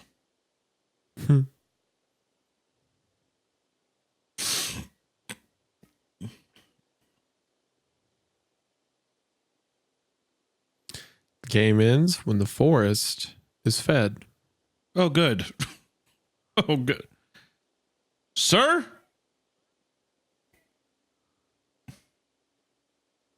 Okay. Alrighty. I'm Jack Wilder. All right. I'm Jack Wilder. I don't like the wilderness anymore. Found you. I Ew, love that. the way That's so good. The way you fucking said found you's fucking haunting. Found you. Found you. I love that. I love like the arrow, like it shows hide and seek, then the arrow to earth. Yeah. Found you. Beep, beep, beep. Found you. I was just going to say, I love like the whole formatting of that episode, how it starts with, hey, like, oh, here's a game of hide and go seek where like everyone hides from one thing. And it's like the initial infection, then freeze tag, it's grabbing more. And then sardines, they're all looking for the one person that's left. Yeah. I mean, like it mirrors how these things take over. It's done that in a great way so far. We found that with like the wilderness stuff and everything of like taking habits of like birds or taking like being able to relate like almost like childlike or innocent things, and it's like you realize that that's the exact same thing that's happening with like this cosmic entity that's attacking Earth or whatever. Pretty fun. Yeah. I watched that movie Michael last night. That was Is that what you were gonna say? Yeah, that was legitimately a horror film. Why was it a horror film? It's just the way that they portray it is like, Hey guys, how's it going? they're like, Michael, what the hell did you just do? He's like, This is my new monkey, Bubbles. he gets his monkey, and the monkey is completely CGI. He's like, they're like, damn it, Michael, that's a wild animal. And he's like, Hey, it's Kitty. I'm gonna take care of it, dude. he does that, and then like there's this giant CGI monkey there the whole time. He's like, I'm gonna make the greatest album in the world. and it's Thriller, whatever, and it's just it's a laughably bad movie. Anyways, that's all I was gonna say. It's a Really? horror film. It feels like a horror film. Yeah. Damn it, Michael, what'd you do to your nose? I want a new image. Hey. Yeah, fucking. Did you see all those videos of like during the theater, like people would go up and like do the dances? Oh man, the Michael Jackson fans, they love it. Yeah. He has this part in the movie too where he like sees the footage on TV, and it's like the Bloods and Crips killing each other in neighborhoods, you know. So then he tells his agents, he's like, Get this, can't get him. and they're like, okay, well, Michael, they're only there because you're there, so be careful. Yeah, no problem. And he goes in there, and they're all dancing. First off, and he's like, Yeah, that was pretty cool. I think that dancing and music can save the world. and they're like, okay. And he's like, Come on, let's do it together. And they're all like, he's rehearsing his Thriller dance with the Bloods and Crips, and I'm like, there is no way this actually happened. He's like, That was pretty cool, right, guys? And they're like, yeah, thank you, Michael Jackson. We're not going to be in gangs anymore. I'm like, there's no way that ever happened. Is that an actual scene in the movie? Legitimately, he's sitting there. He's like, Yeah, it's pretty cool, right? yeah, that's actually what happens. Did Michael Jackson really dance with Blood and Crips? Let's ask Google. Michael Jackson actually did use real Blood and Crips while filming his 1983 Beat It music video. However, while they appeared on screen, they did not dance. Okay, well, that's not what the movie told me. So whatever. That's not what they said. So that fucking Google's lying beat because it. I saw it in the movie. How did they handle the accusations? They did not. Surprisingly, the movie ended right around the time that started. So Interesting. Convenient for them, even. yeah, well, he certainly beat it. Beat it. Everyone wants to beat it. Just beat it. Gemini, All right. Advanced mining vehicle. Namad, Northern Alberta Mining and Development. After years of development, Namad is proud to unveil the future of mining technology.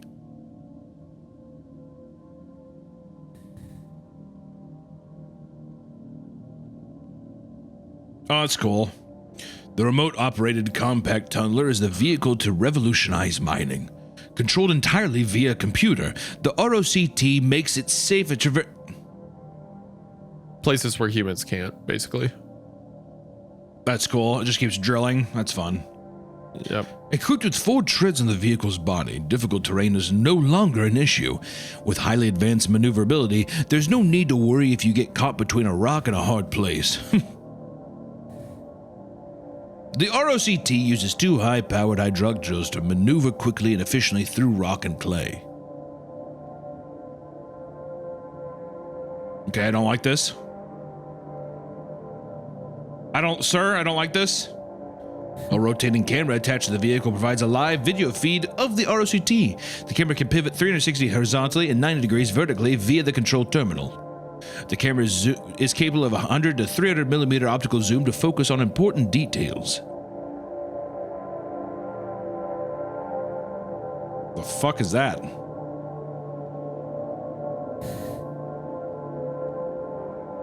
A compact microphone provides live audio. Why? Why would you need that? You wouldn't need that. This is associated for listening for hazards such as running water or nests. Okay, well, I guess you could, but still, we don't need that now. I don't like caves, Isaiah. Oh yeah, that's right. You don't. My God.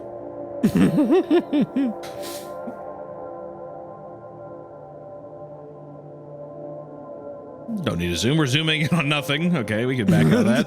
don't need to We can back out of that. We can back out of Why that. do we want to do that? We can back out of that.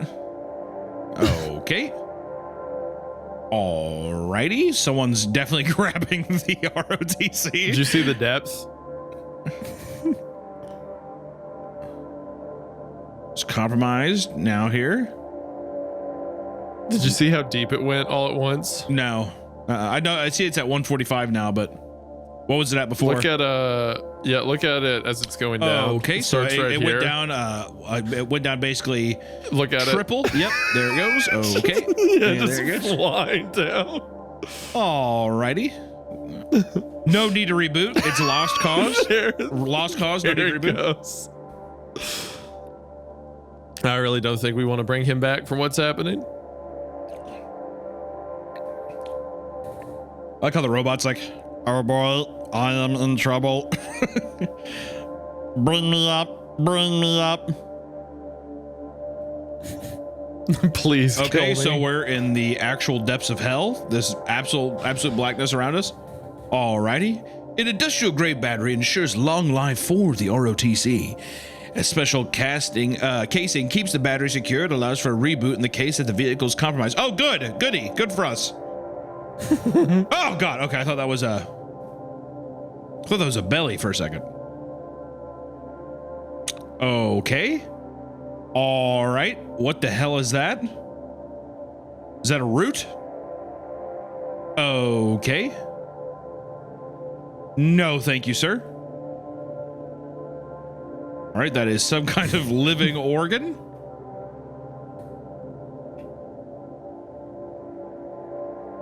Thank God we have optimal zoom.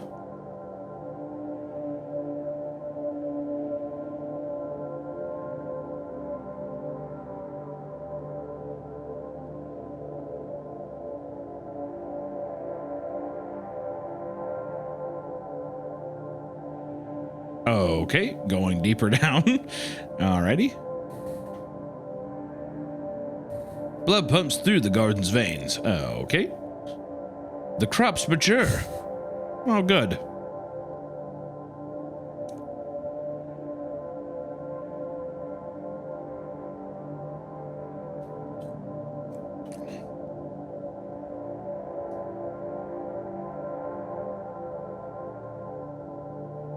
Okay, no need to. Nope.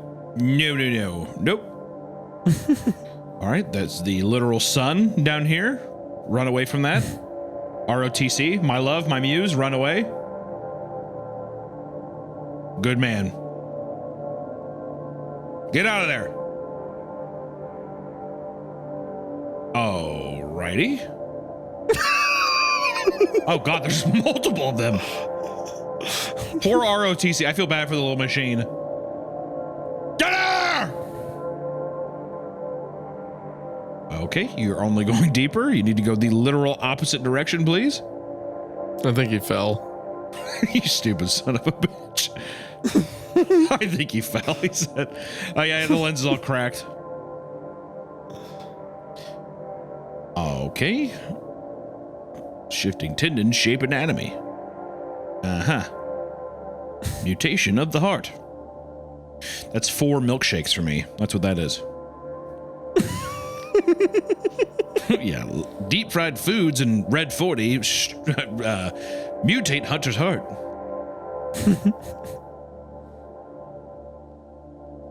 There's no point in zooming. Why zoom?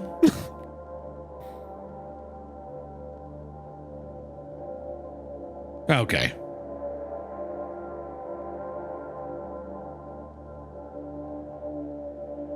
Oh, he is. There goes that depth again. Oh, he is really, really getting down there. All right.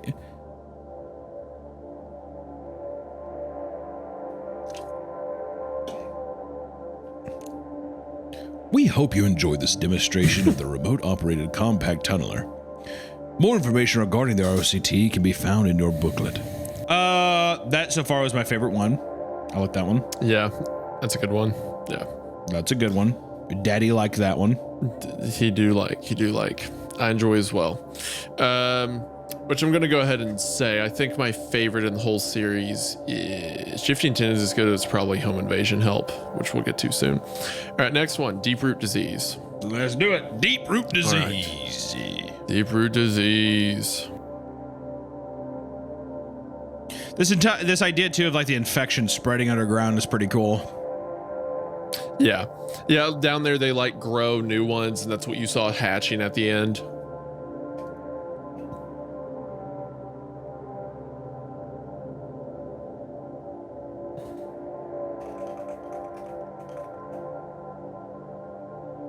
Roots. Roots begin to form from the underside of bulbs once rooting stage begins. The speed of the growth increases as rooting stage progresses. It's weird. It looks like the worms that you like, you know what I mean? Like the fucking like almost like heartworms or something.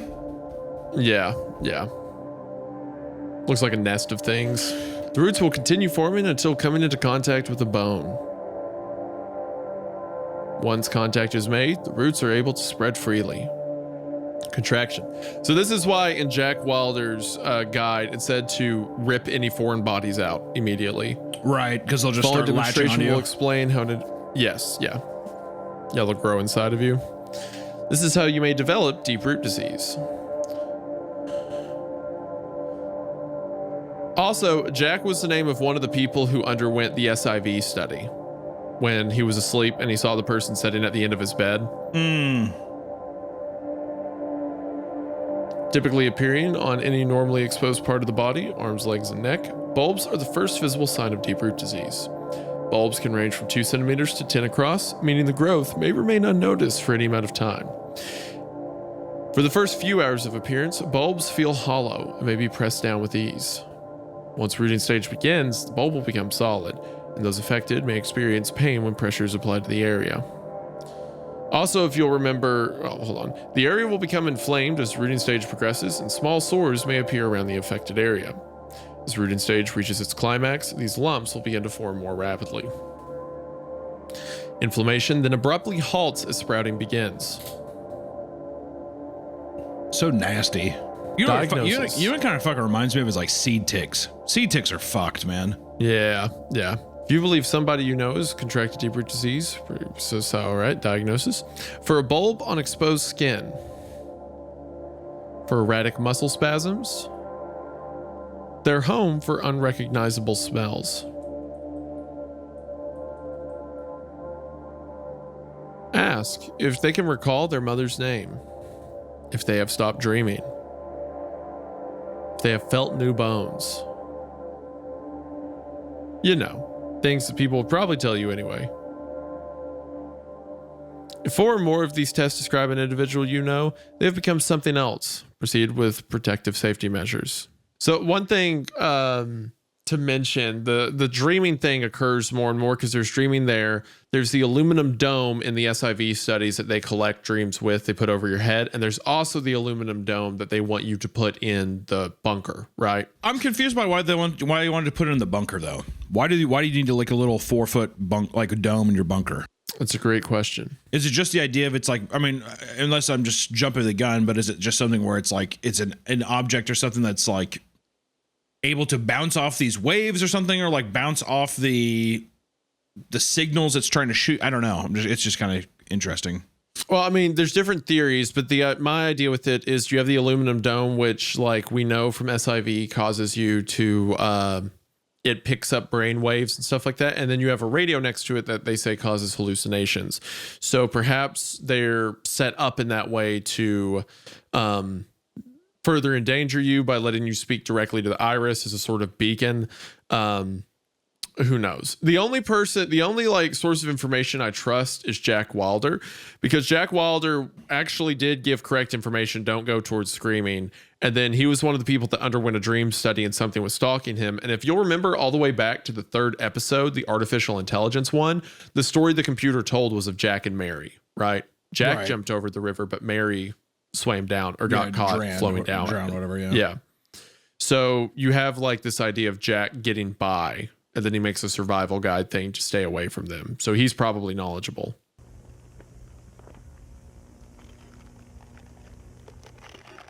Oh, that's fun. No. Little hand. Sprouting. Oof. There go your bones.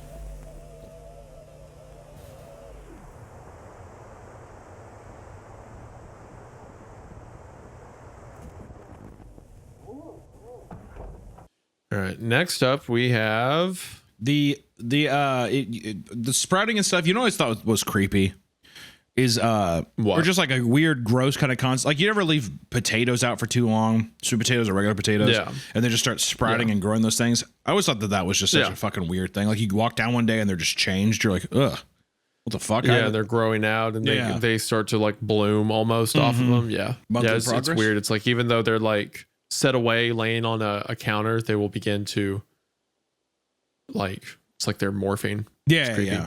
All right, monthly progress report. Regnad Computing.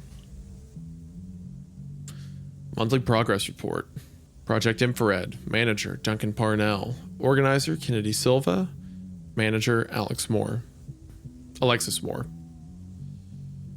84% complete. Status and client are active, and communication is available.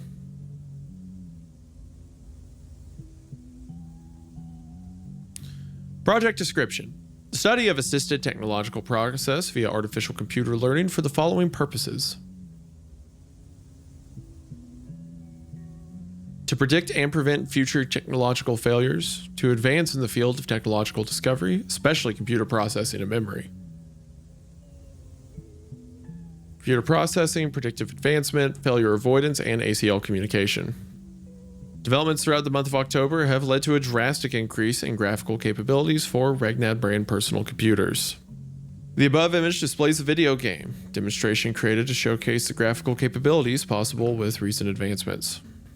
So there it's like, Regnad Computing has made this video game as a gateway to some greater goal, right? Yeah, well, that's what I'm wondering is Regnad almost feels like they're in on it, or they're trying to like, it's weird. Yeah. It's set up as a warning, but it almost feels like the entities that are coming to Earth are like trying to persuade you with these kind of fucking like little videos, doesn't it?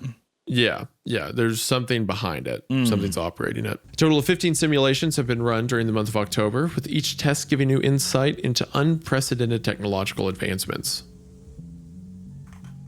With the help of ACL and our client, we are expected to pass all of our competitors within the year in the field of graphics, RAM, and processing power. By running hypothetical scenarios through the ACL system, we have successfully avoided 23 technological failures in Regnad Computing's future.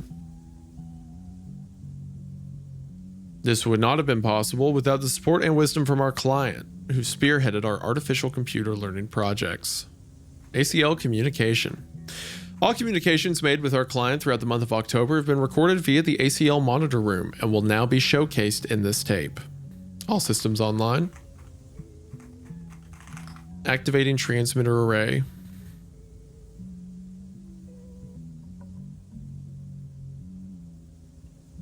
Transmitter array active.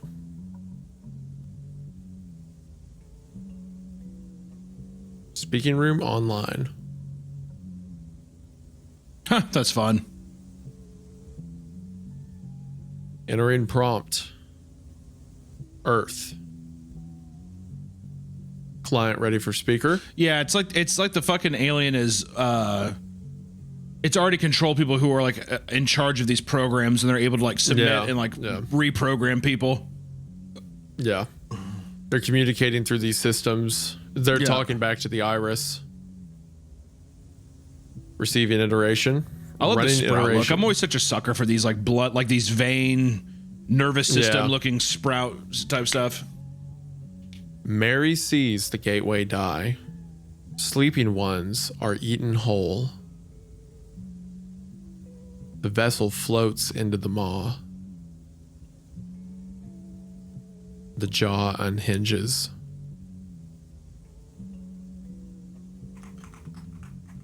So that's what it said regarding Earth.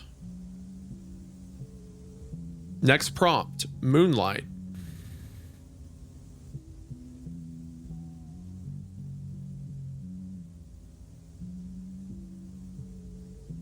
New things roam the feeding grounds. The harbinger guards in vain.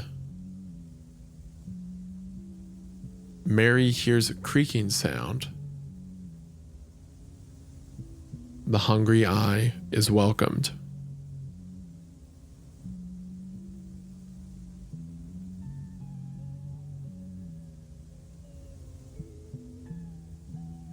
New prompt, Jack.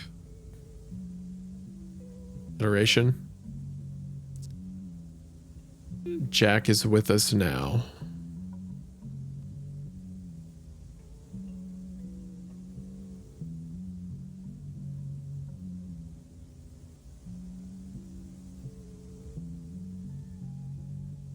Jack is us now.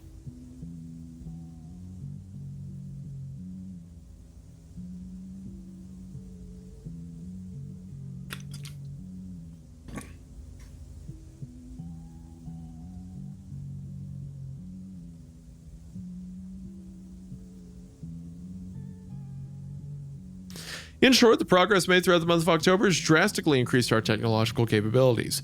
Our client's influence on the ACL system has allowed for tremendous progress to be made. We expect to meet our client in person in as little as 7 months. Don't like that. Do you think that this is? Do you think that this is like normal human people that are actually still promoting like doing human things, but like totally under the guise? You know what I mean? Like they don't see that how fucking like weird and crazy this is. Well, I think like the wires and stuff like that they do, but I think it's probably like some scientists who were running this basically found God. You know, they found So you think this impossible being in the solar system and they're just doing its bidding. Well, that's what I'm because saying. But they there's have not- to be under the influence, though, right? They're not like of sound mind. Under the influence, well, if they are of sound mind, I think it's just because maybe this thing has promised that they'll be spared. I see. You know, when it comes, so they have no option but to. They feel they have no option but to give in, Right. Give it what it wants, Right. And we get more hints there towards Jack and Mary, right? Like they want Jack. It says that Jack is with us now. Mary welcomed in the hungry eye, right? Which goes back to Jack jumped over the river and Mary flowed down it. All right. So Jack Wilder, the unsung hero of this story. All right. Christmas Eve party. Moonlight Acres Family Camp 1985 Christmas Eve party. I love that.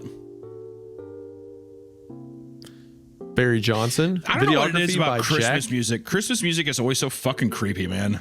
There's I think it's because there's just nostalgia and the tones of it are always very echoey, kind of old. Well, I think it's also it's like so innocent, but it's like haunting at the same. It makes me think of death every time I think of Christmas music. I Yeah, think of like, yeah. I mean, not like the pop ones, but like these old ones, like doom doom doom. You know, like the Oh Christmas Tree. I think this is what this one was.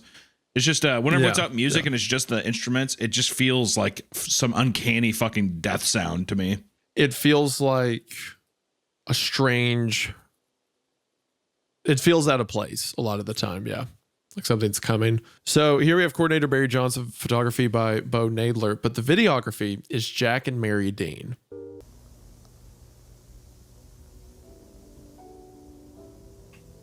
Ugh. Some just moved past the screen. Yeah, well, it's a Christmas party, so someone walked by. Ah, I did not read it like that. That's fucking creepy.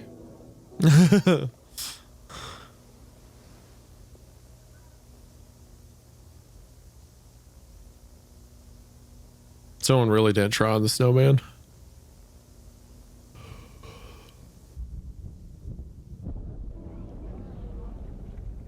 Okay. All right. Also, whenever this shit happens too, whenever stuff happens near like near religious holidays like Christmas or something, it always does feel like it's like God's returning or something. You know what I mean? Like this feels like now a religious. Okay, never mind. Well, that's kind of sound. Maybe not.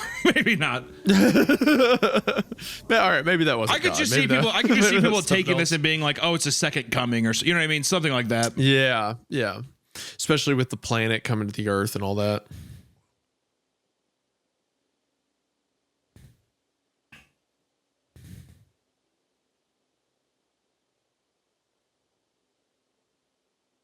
Nope. I love that. Nope. I love that. Nope. Like a hand. Yep. Nope.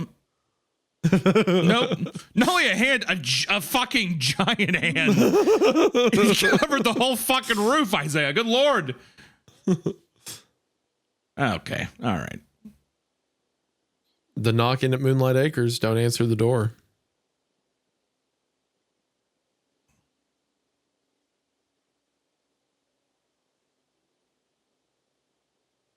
God.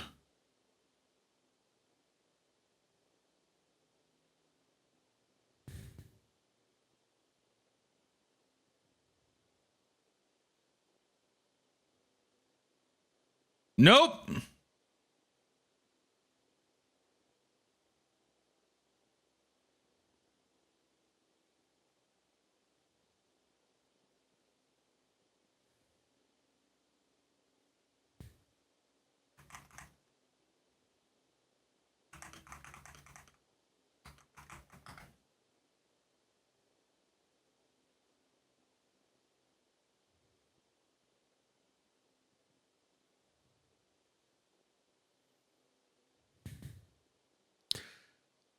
Lakeside Cabin.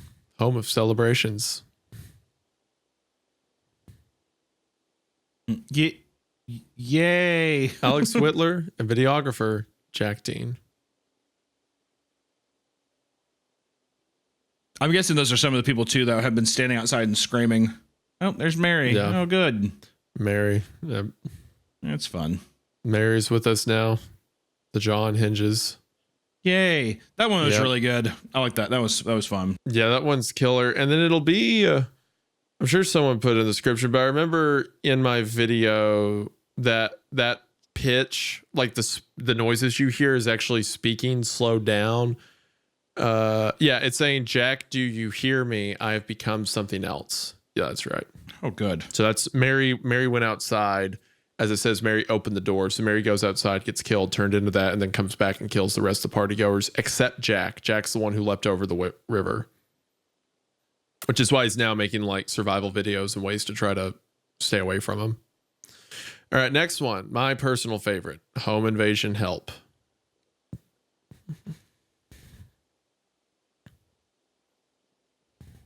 Which also, if you'll notice the different names of the companies, so there's Regnad Computing, the one which Regnad is the word danger backwards. Regnad Computing is the one that is speaking to the Iris, right? And then you have Optica Video. And then you have Harbinge Technologies, which is almost Harbinger.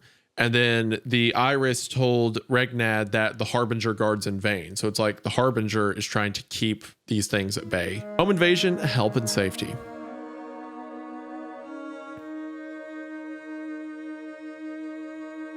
Home invasion can be a daunting and stressful prospect. This videotape is intended to ease your stress and prepare you for home invasion, step by step, should the moment arise. Keep in mind, windows and doors are the most commonly used entrances during home invasions. Ensuring that these areas are locked may prevent or slow home invaders, allowing for authorities to be called. Why do you think this is so creepy to like that younger audience in 2020, like these old informational tapes that are definitely outdated in terms of like people who are watching this stuff, right? The simplicity of it is really impressive with just like, you can just take little things. And if you know sound design enough to just make something like the constant withering of the tape, just like that constant static, it like is creating that sense of unease. But I do wonder what is the connection that like brings this younger audience. Because you would assume people that are like maybe that are even older than us would be like, oh, I remember this when I was younger, and it would be more applicable to that. But some people, I'm just like wondering why it latched on in such a way. So for those people who like remember it, it's nostalgic. But for people my age, I remember watching like these old VHS tapes when I was like 4 or 5. But by the time I was like 7, DVDs were everywhere.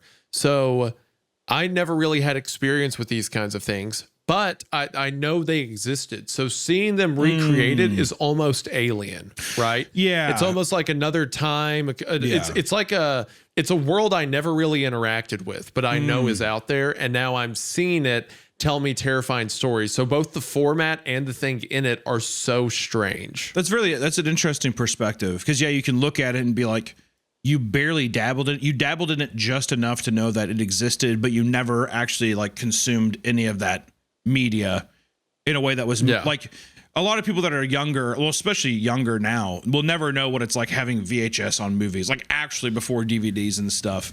And then like popping those and having all these things. And it's just interesting that it's like little things that maybe you've seen before that just like now are, it's just, I guess that's what makes it so believable too, is that you know it exists, but you are like, that's a good point. You're foreign to it in terms of it just being like almost a different language, you know, just because all the other media that you had was processed through DVDs or even like the internet and stuff. So it's just something that exists, but it's, I think that's, it plays into that found footage vibe. I think like it plays into the idea that it's like a tape that you're not supposed to have found or something like that. I think it's just kind of interesting. Yeah, it's like you're uncovering something forgotten, something that could have existed out there, and then you never came across it. I'm definitely not knocking this. It's so simple in its approach, but I was like sitting there thinking about it, and it's like these artifacts, and it's like it has this uncanny valley with which I think a lot of media now doesn't have, like the artifacts on actual film or tape. You don't have that anymore in digital formatting and stuff. So it really is this kind of like just a piece of obscured or obstructed media that you get to watch or something. It's just pretty interesting. Yeah. And like shots like this, I mean, are obviously uncanny, like the front lit house, everything around it's dark. But then I don't know. It's like, it's a horror story. Obviously it's a scary story or whatever that's being told to me by a stranger almost. Something that I understand can be real, but I have no experience with. So everything about it is very off-putting in the way you want horror to be off-putting, I guess. Number of security systems can be installed in a home, including cameras, motion detectors, and alarms. All these systems may be disabled via blunt force. As most home invasions take place at night, sufficient lighting can successfully stop a house invader before they even reach the house. The following is a list of commonly used methods of entry during home invasions. Window entry. Breaking a window can create easy access into the home. Note that this will cause noise that may alert prey. May alert prey. Good God. Audio luring. Vocalizing or making percussive noise against a door may cause prey to be drawn to it, allowing for easy access into the home. So this is just a literal home invasion tape for like Mary and stuff. Yes. Yeah. That's what I like about, one of the things I like about it. You initially think it's that, but when it was explaining like easy ways to keep people out from invading your home, it was for the home invader to try to get around those things. Yeah. Like when it says these really can be disabled via blunt force, it's telling them that they can just break security systems. Fucking break through. Yeah. Burrowing. Burrowing underneath the home's foundation can create access into the home from below, allowing for easy access between nests. The following will explain what to do upon entry into a home. And it's like, it's for these alien creatures that don't know Earth that well, like the best way to get into someone's home. Locate prey.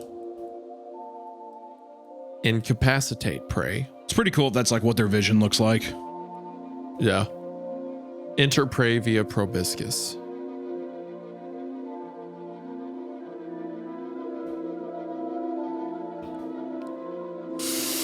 Oh, this is so good.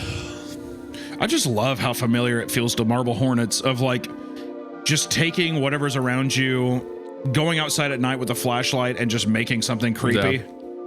Well, Marble Hornets, like I said, was the progenitor to all this stuff, 100%. Right? So or even just found footage and stuff of like people being able to see things and just be like, oh, my house looks creepy at night. You know, like it's just... Yeah, just use whatever you have on hand. I love how simple it is. Just, it's such a fun way to just proactively make and create something.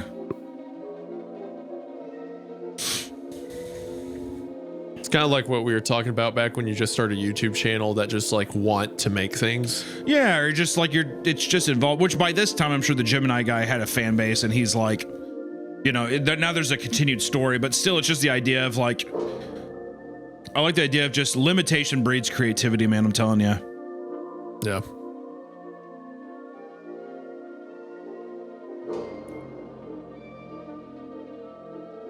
Also 100% this motherfucker lives in like Minneapolis or Minnesota or something. This shit, it all screams Midwest coded shit. Okay. Alrighty. Are those Ethernet cords? Nope, Okay. they're just fucking nervous systems for ghouls, so good luck. In the shape of people.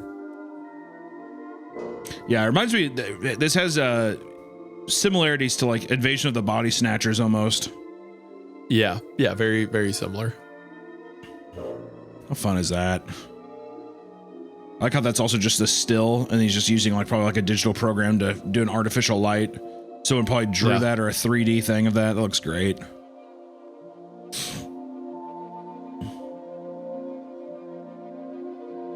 How fun.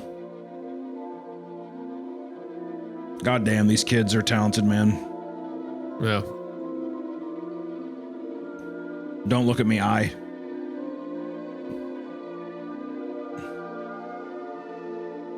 God damn it! I knew it was gonna happen too, you son of a bitch. I love that. I love that. So it's like they kill the people and then they use these tendrils to like build them up again so that they can then Well, yeah, it's like become the skinwalkers. it's making. That's what I'm saying. I love that with the Invasion of the Body Snatchers thing is taking out the old and then basically creating a clone Yeah. as a replacement. It's really fun.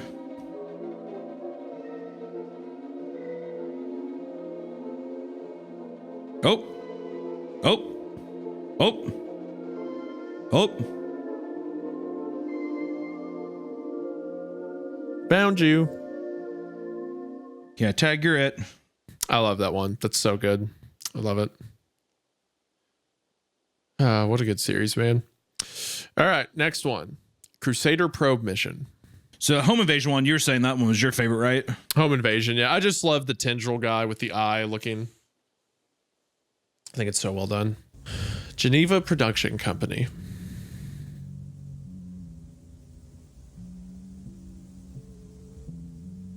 Crusader 5. After 12 long years, Crusader 5 successfully completed its planetary flyby mission, resulting in a plethora of new data and photographs. During its mission, Crusader photographed Jupiter, Saturn, and Neptune. Jupiter. Crusader reached Jupiter. Okay, well, I guess it doesn't Alrighty. matter. I don't know if there's anything there that mattered. No, it just took photographs. Crusader Incident Timeline outlined the timeline of events leading up to and during the Crusader Incident. 1982. Crusader approaches Jupiter.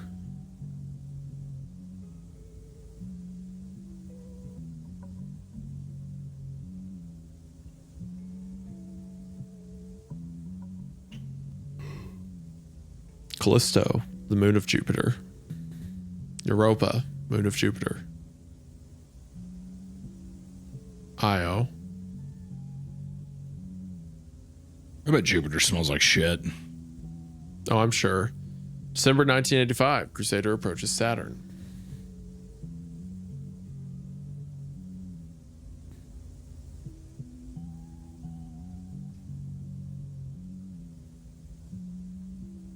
Titan. Iapetus. Chiron. September 91, Crusader approaches Neptune. That's where it lands, I'm pretty sure.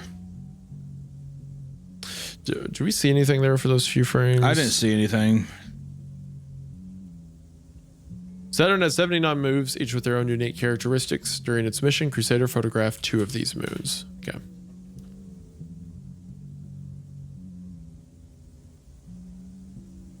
November 20th, 1991. February of 92, Crusader approaches first cluster.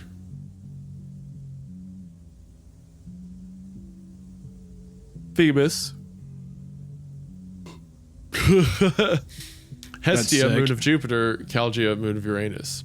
Sado.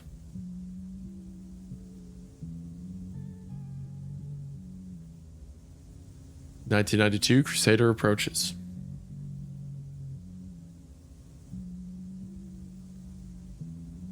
Moon of Iris. Cyst. Umbilical, moon of Vitreous.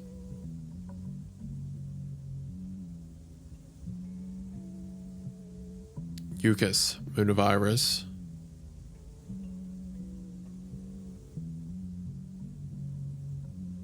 Macula, moon of Iris.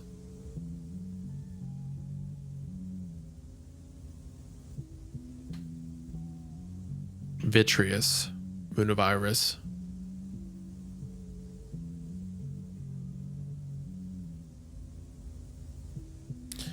January of 93, Crusader experiences sudden gravitational pull. January of 93, Crusader enters Esophagus Grove.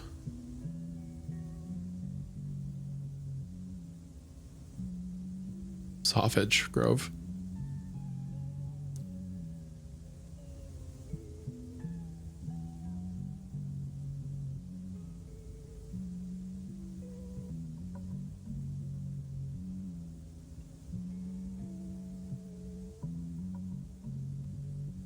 January of 93, Crusader enters respiratory spinal complex. Lower sacroiliac throat.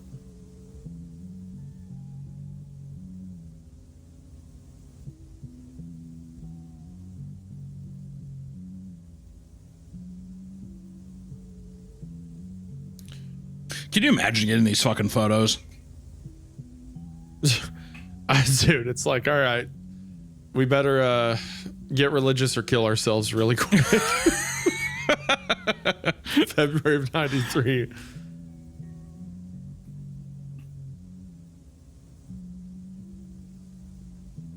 Crusader approaches conscious mind. Oh. Well, they did not like that. They said no more. No. Yeah. And we're done. I love that. May 7th, 93. Just zooted out of his fucking mind. Good God.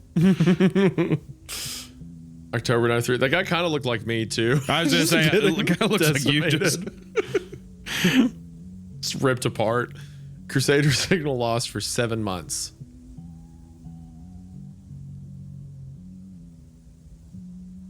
May of 94.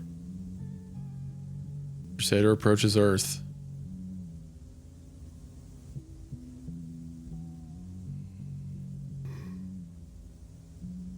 Crusader's voyage through space has been thrilling for scientists and space enthusiasts alike, uncovering hundreds of new, exciting possibilities for humanity's future. I bet. Yay. Who knows what's in store for Earth next? Yeah, I wonder what could happen.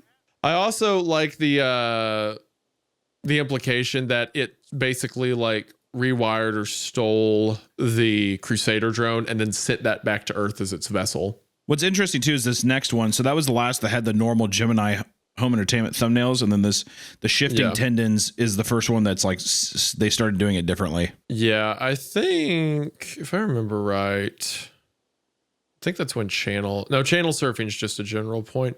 I think there was one that got deleted. There was an early one, if I remember, that was like about a probe that goes to the bottom of the ocean and finds the hungry eye. Interesting. Box set, that's fun. But I guess it's gone now. I don't know why. That or I imagined it, which I don't think I did. This is just a playlist, yeah. And then channel surfing. I'm pretty sure channel surfing, it was made around this time. It's just like you can buy, it's like you're flipping through the different ads for it. I don't think there's anything. Yeah, it's just like an advertisement for the series. Anyway. Okay. So the next we have shifting tendons. Which these, I think at this point on, it breaks the typical Gemini like format where it's like, oh, I'm watching an infomercial and now it's just footage. That's cool. That's a fun evolution of that.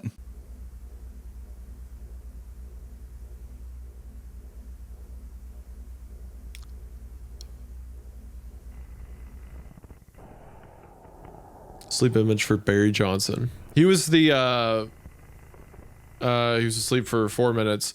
This was the guy who's mentioned in the Christmas party, I think, along with the Deans.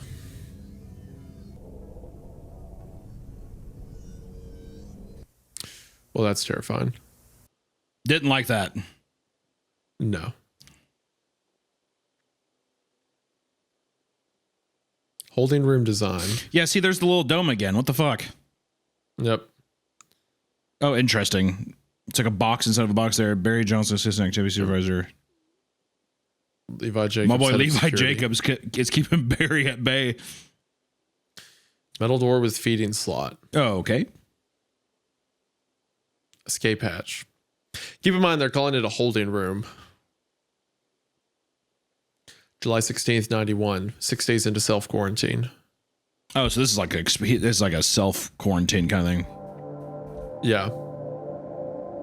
After what happened at the Christmas party, Barry Johnson quarantined himself.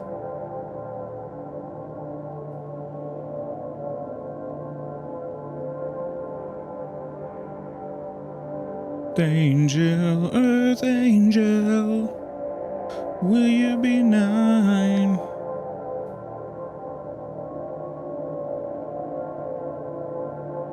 Barry?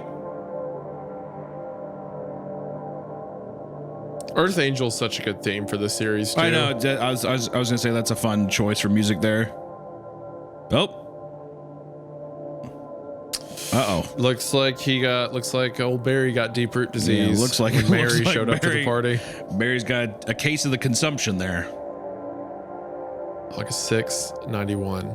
27 days into about a month self-quarantine. into self-quarantine. I feel like Barry is not doing well.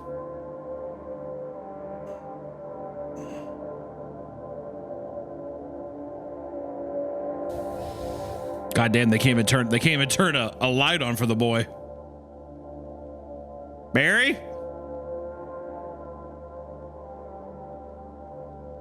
Ooh. All right, well, kill it with fire. Sorry, Barry.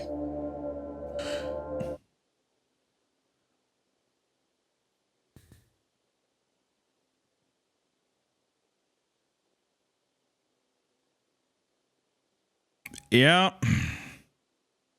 Okay. Barry's turning into a shrub. All right. And that is where nature's mockery comes from. People with deep root disease. Now Barry is just an infested yam. September 7th of 91. 59 About 2 days months. of quarantine. 2-ish months into quarantine.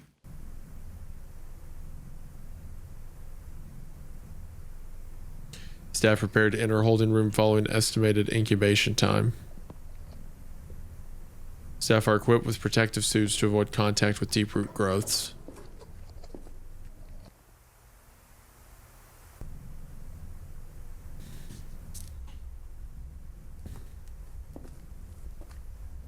I like this use of the illustrations. It's fun.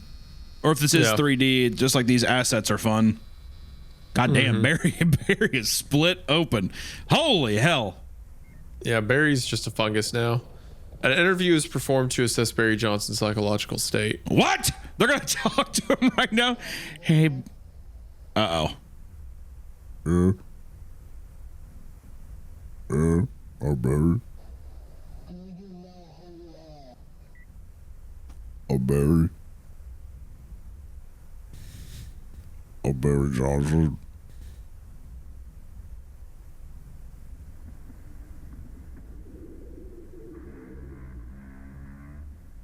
Oh, shit.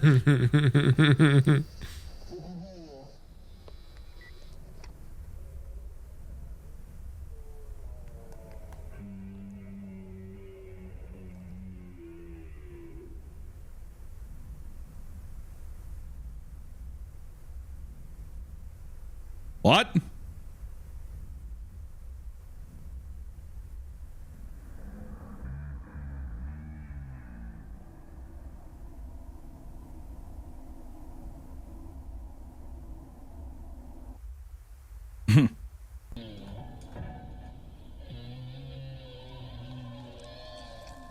Okay.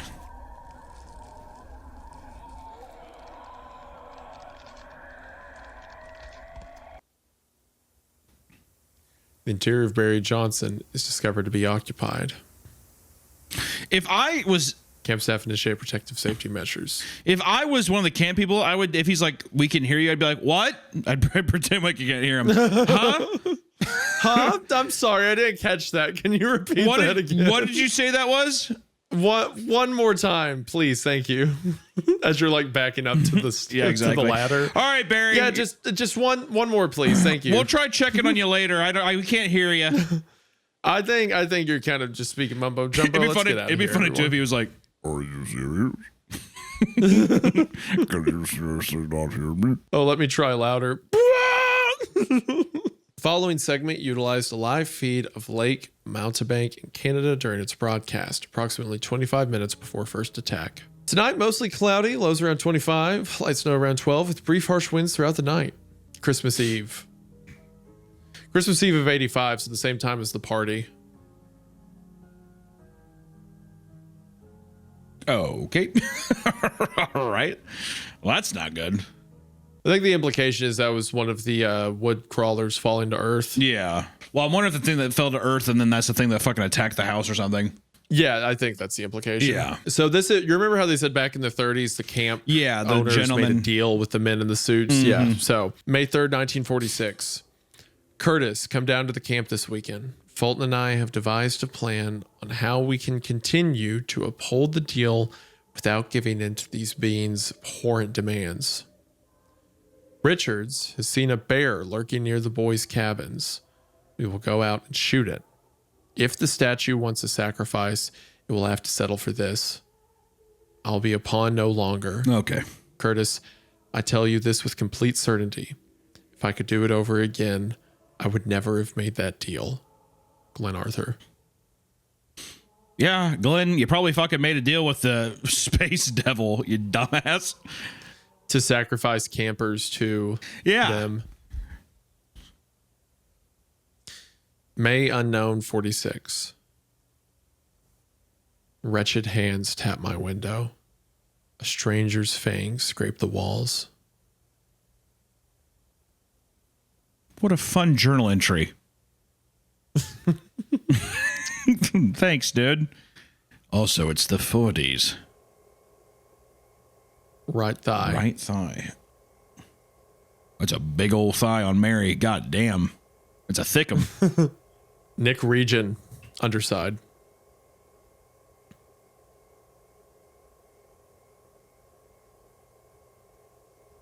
Lloyd Michaels. Oh, shit. Lloyd! Old boys are just all fucking sucked in. Mm-hmm. Christine Hoyt. Everyone who was at the party. Amalgamated. That's fun. Yeah, definitely like the guy in the tree in the game. Yep.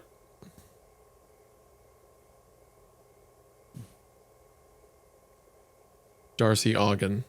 God damn, being able to decipher those faces in this low. Like, how the hell are you guys noticing this? Mary Dean. That's fun.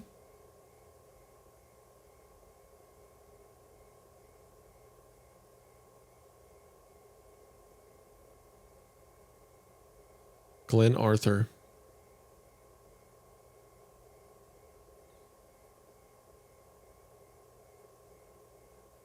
Photo comparison suggests an exponential increase in organism deterioration since mutation. Organism has since lost all resemblance to a bear. So the thing hit Earth, took over a bear, as seen in Jack Wilder's thing, and then got Mary and then everyone else. Shit. Well, now we're on the last one. Final entry. Old Bones. 3 years ago. So who knows when he'll post again? But I assume that it's not over yet. There's still so much information still out there. So yeah. So the first one said 1 out of 4, 2 out of 4, and then this one's 3 out of 4, and 4 out of 4 has never been posted. Interesting. So. Unlike what's typical for the disease, it's completely counter to it. Instead of attacking foreign tissue, it welcomes it. The bones don't decay. Organs blindly fuse. Bulbs fester and swell. Tissue refuses to die. It is hypermetastatic. It is at this point most analogous to a tumor. I would not speculate on the states of the minds within.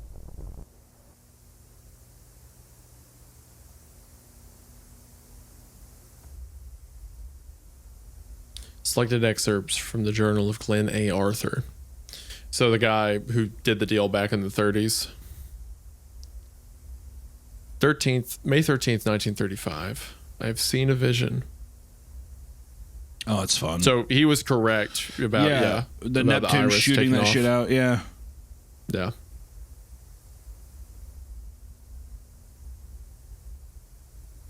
Heavenly visitors.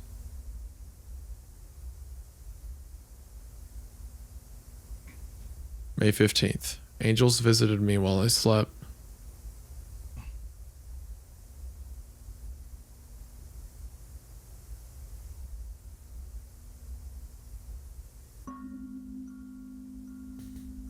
Ah, gosh, I love that so much. The eyes being too far spaced. Yeah, it's great. And they're just in the suits and stuff. How so fun is good. that?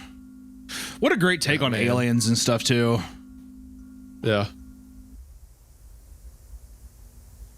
Who am I that the host of heaven would commune with me? The unconscious mind's a door, and I hold the key. Oh, dream speakers, name yourselves. May 23rd. Vision for my angels. A half-living thing grows outside camp.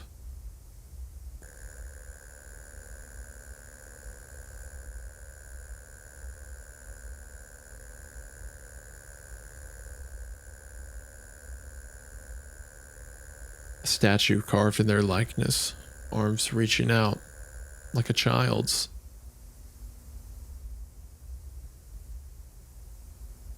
June 4th.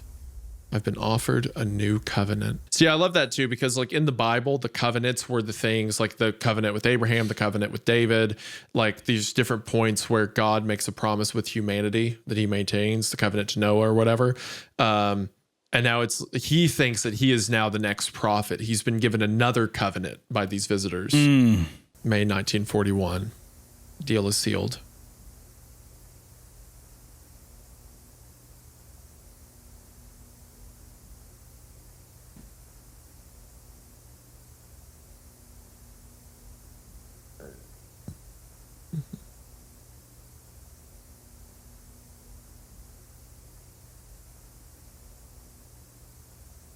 Oh, shit. Is this like the earliest iteration of the camp? Yep.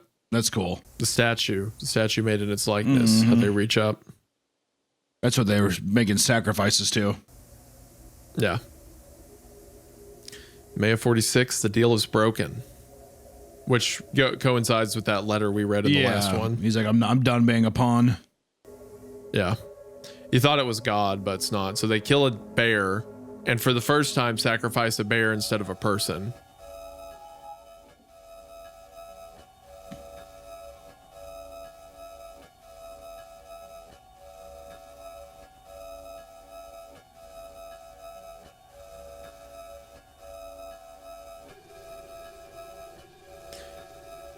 Wretched hands tap my Iteration 381. So this is still iterations coming from space, right? Wretched hands tap my window. A stranger's fangs scrape the walls. Sleep beneath the feeding grounds. Cancer shares a dream.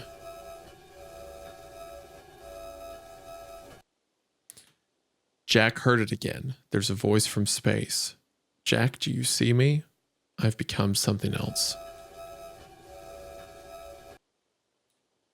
I'm still in here, relic of the faithless day. Don't leave me, you bastards. Old bone grows. So with those explanations coming through, that makes me think that all of the people that are being assimilated are becoming a part of this hive mind, but every now and then they speak out, they yell. Like that was the original guy yelling, I'm still in here, don't leave me, you bastards. So as these transmissions come from space to Regnad, every now and then a statement from one of the people who's a part of it breaks through. That's fucking terrifying. I love this use of like the 40s, like 1930s, 40s camera, like the black and white. That's fun. The light show. As soon as they stopped doing the sacrifice the right way, then the lights appeared.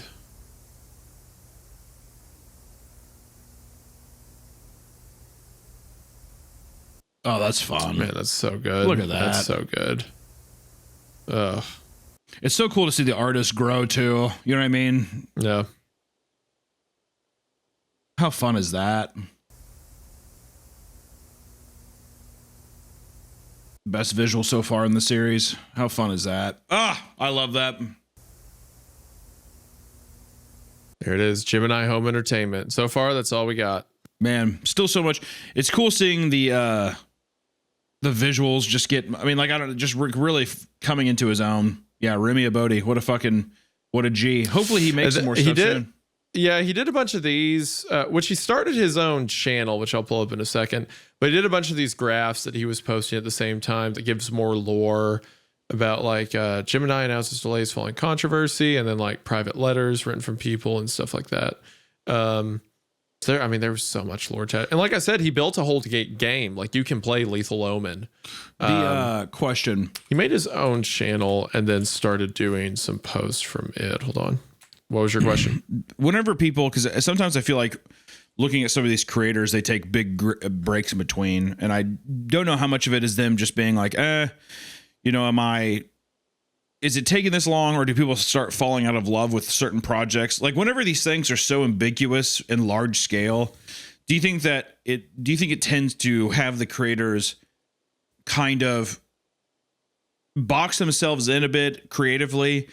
And then just like, or does it also just lend it to be like, well, I don't know, I just kind of want to do other shit, and then it kind of leaves these projects open-ended? Or do you think that it is just a thing that like it's intentional amounts of time that are passing through, or like, does that make sense? I think a lot of it is I think a lot of it is wanting to branch into other stuff, because he had done Gemini for years. It's a long time. I mean, like from that, it's a 2 or 3 year project. Yeah. He just kept like adding and building on to the world. And I think he said most of what he wanted to say, because with all the pieces we have now, you can kind of see the timeline in your head and think about how these things came to be. And I can certainly sympathize with the creator wanting to move on to other stuff, because right around the time Gemini started to get spaced out, he started this channel where he was doing like more individual projects. They're still very similar, but instead of like informational, it's like home video, scary stuff, right? Yeah. This kind of thing. I love that. Just a kid at a birthday party with the face blurred out for some reason. But yeah, no, it seems like these like big scope scale things, it's like really hard to wrap it, which is what I've been finding even with stuff like Skinamarink, or like these things where it's like creepy, like just kind of ambiguous ideas. It's not that they can't lead anywhere, but I do think that like, I think it makes it harder to close a project out, or I think like you also get like kind of boxed into a certain kind of creative parameter that you have to stay in. You know what I mean? Yeah. So I can certainly sympathize with him over wanting to. Yeah. I mean, I feel that it's still really fun. To other stuff. It's cool seeing this too, because it's like, I mean, this is the first time I've ever seen any of this stuff, and I think like it's interesting how similar this is. Like it feels like this when people look at like horror content in the future, it's like it's just such a specific place and time for this kind of thing. And it's always interesting that like found footage always kind of comes back in its own variety and ways, but it's interesting to see how like stuff has evolved since then, and like what will be the next kind of thing that like the youth catches on to, and that people find that kind of like hooks them in a way too that's an approachable method to making stuff. It's just really cool. It's just like such a streak in time. It looks like I'm looking at his Patreon right now. It looks like starting in January, he started doing a series called This Week in GHE, where he's showing editing progress. So it looks like he's working on it again. Oh, there you go. Because the last post was 3 days ago. Oh, fun. There you go. Well, be sure to it looks like support. There's more on the way. Be sure to check out his Patreon if you want some more stuff. I'm sure that he has tons of behind the scenes stuff moving there, but really fun project, man. Yeah. As gives Midwest Angelica vibes, gets just all these kind of, I love how they all kind of feel like they could almost exist in the same universe, which is just kind of cool. Yeah. Yeah, one of the goats.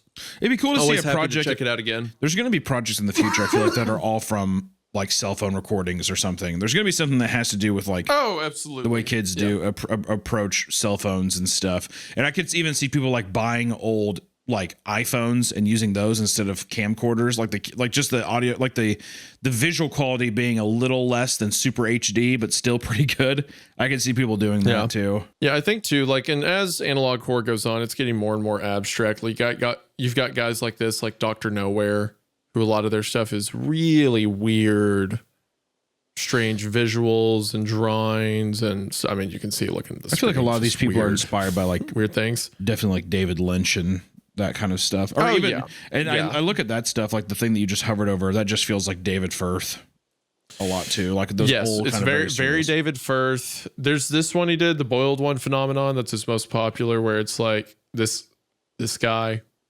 shows up in your dreams and speaks to you. I mean, there's so many different iterations that this stuff's falling into now. I mean, there's just a ton of very creative people online who like make some really unique things. And it's interesting now with like the backrooms we talked about earlier. Hollywood is starting to catch on to it and be like, oh man, there's a lot of money in these things, ain't they? You know? Yeah. So, well, I think you've got like this guy. What we'll find too is I think more and more Hollywood's just going to become more and more obsolete, and these people are going to be able to like just fully do like larger scale stuff on their own. How cool is that? That's a great shot. Jesus Christ. Fuck that. Yeah. Good Lord. Yeah, this entire short, The Man in the Tower, is terrifying. Like it's coming down from the ceiling and getting closer to him. Yeah, very sick. I know. The creep TVs are kind of hit and miss, but I think it's always a fun break from reading story. It's just cool being introduced to more media like this, man. I think it's sick. And also, I will say the Nipple Thief and Lou Bega, I think, are great horror ideas and out there. And I hope that someone can find appreciation in the Lou Bega and the Nipple Thief. There's so much. Like I said, this is like my wheelhouse. It's like creepy stuff, you know. So I'm always happy to take a walk down memory lane. And I understand, like, you know, the format of Creepcast. Some people prefer to listen to these things. Totally get that. But it's also just fun to, you know, watch some really cool horror series, you know. Yeah. So. And to me, these are all adjacent to even like creepypastas of online people making horror stuff for online communities and stuff. So I think it's cool. It's a nice blend. But guys, that's our Creep TV today. We appreciate you. Be sure to check out some more stories. And like we said, we have the SCP-87 reading on Patreon right now if you want to go check that out. And also be sure to check us out on Spotify and all those audio platforms if you want to help us out, and if you like listening to stuff on audio platforms, check us out there on all of them. Thank you so much, guys. Until next time, stay creeped.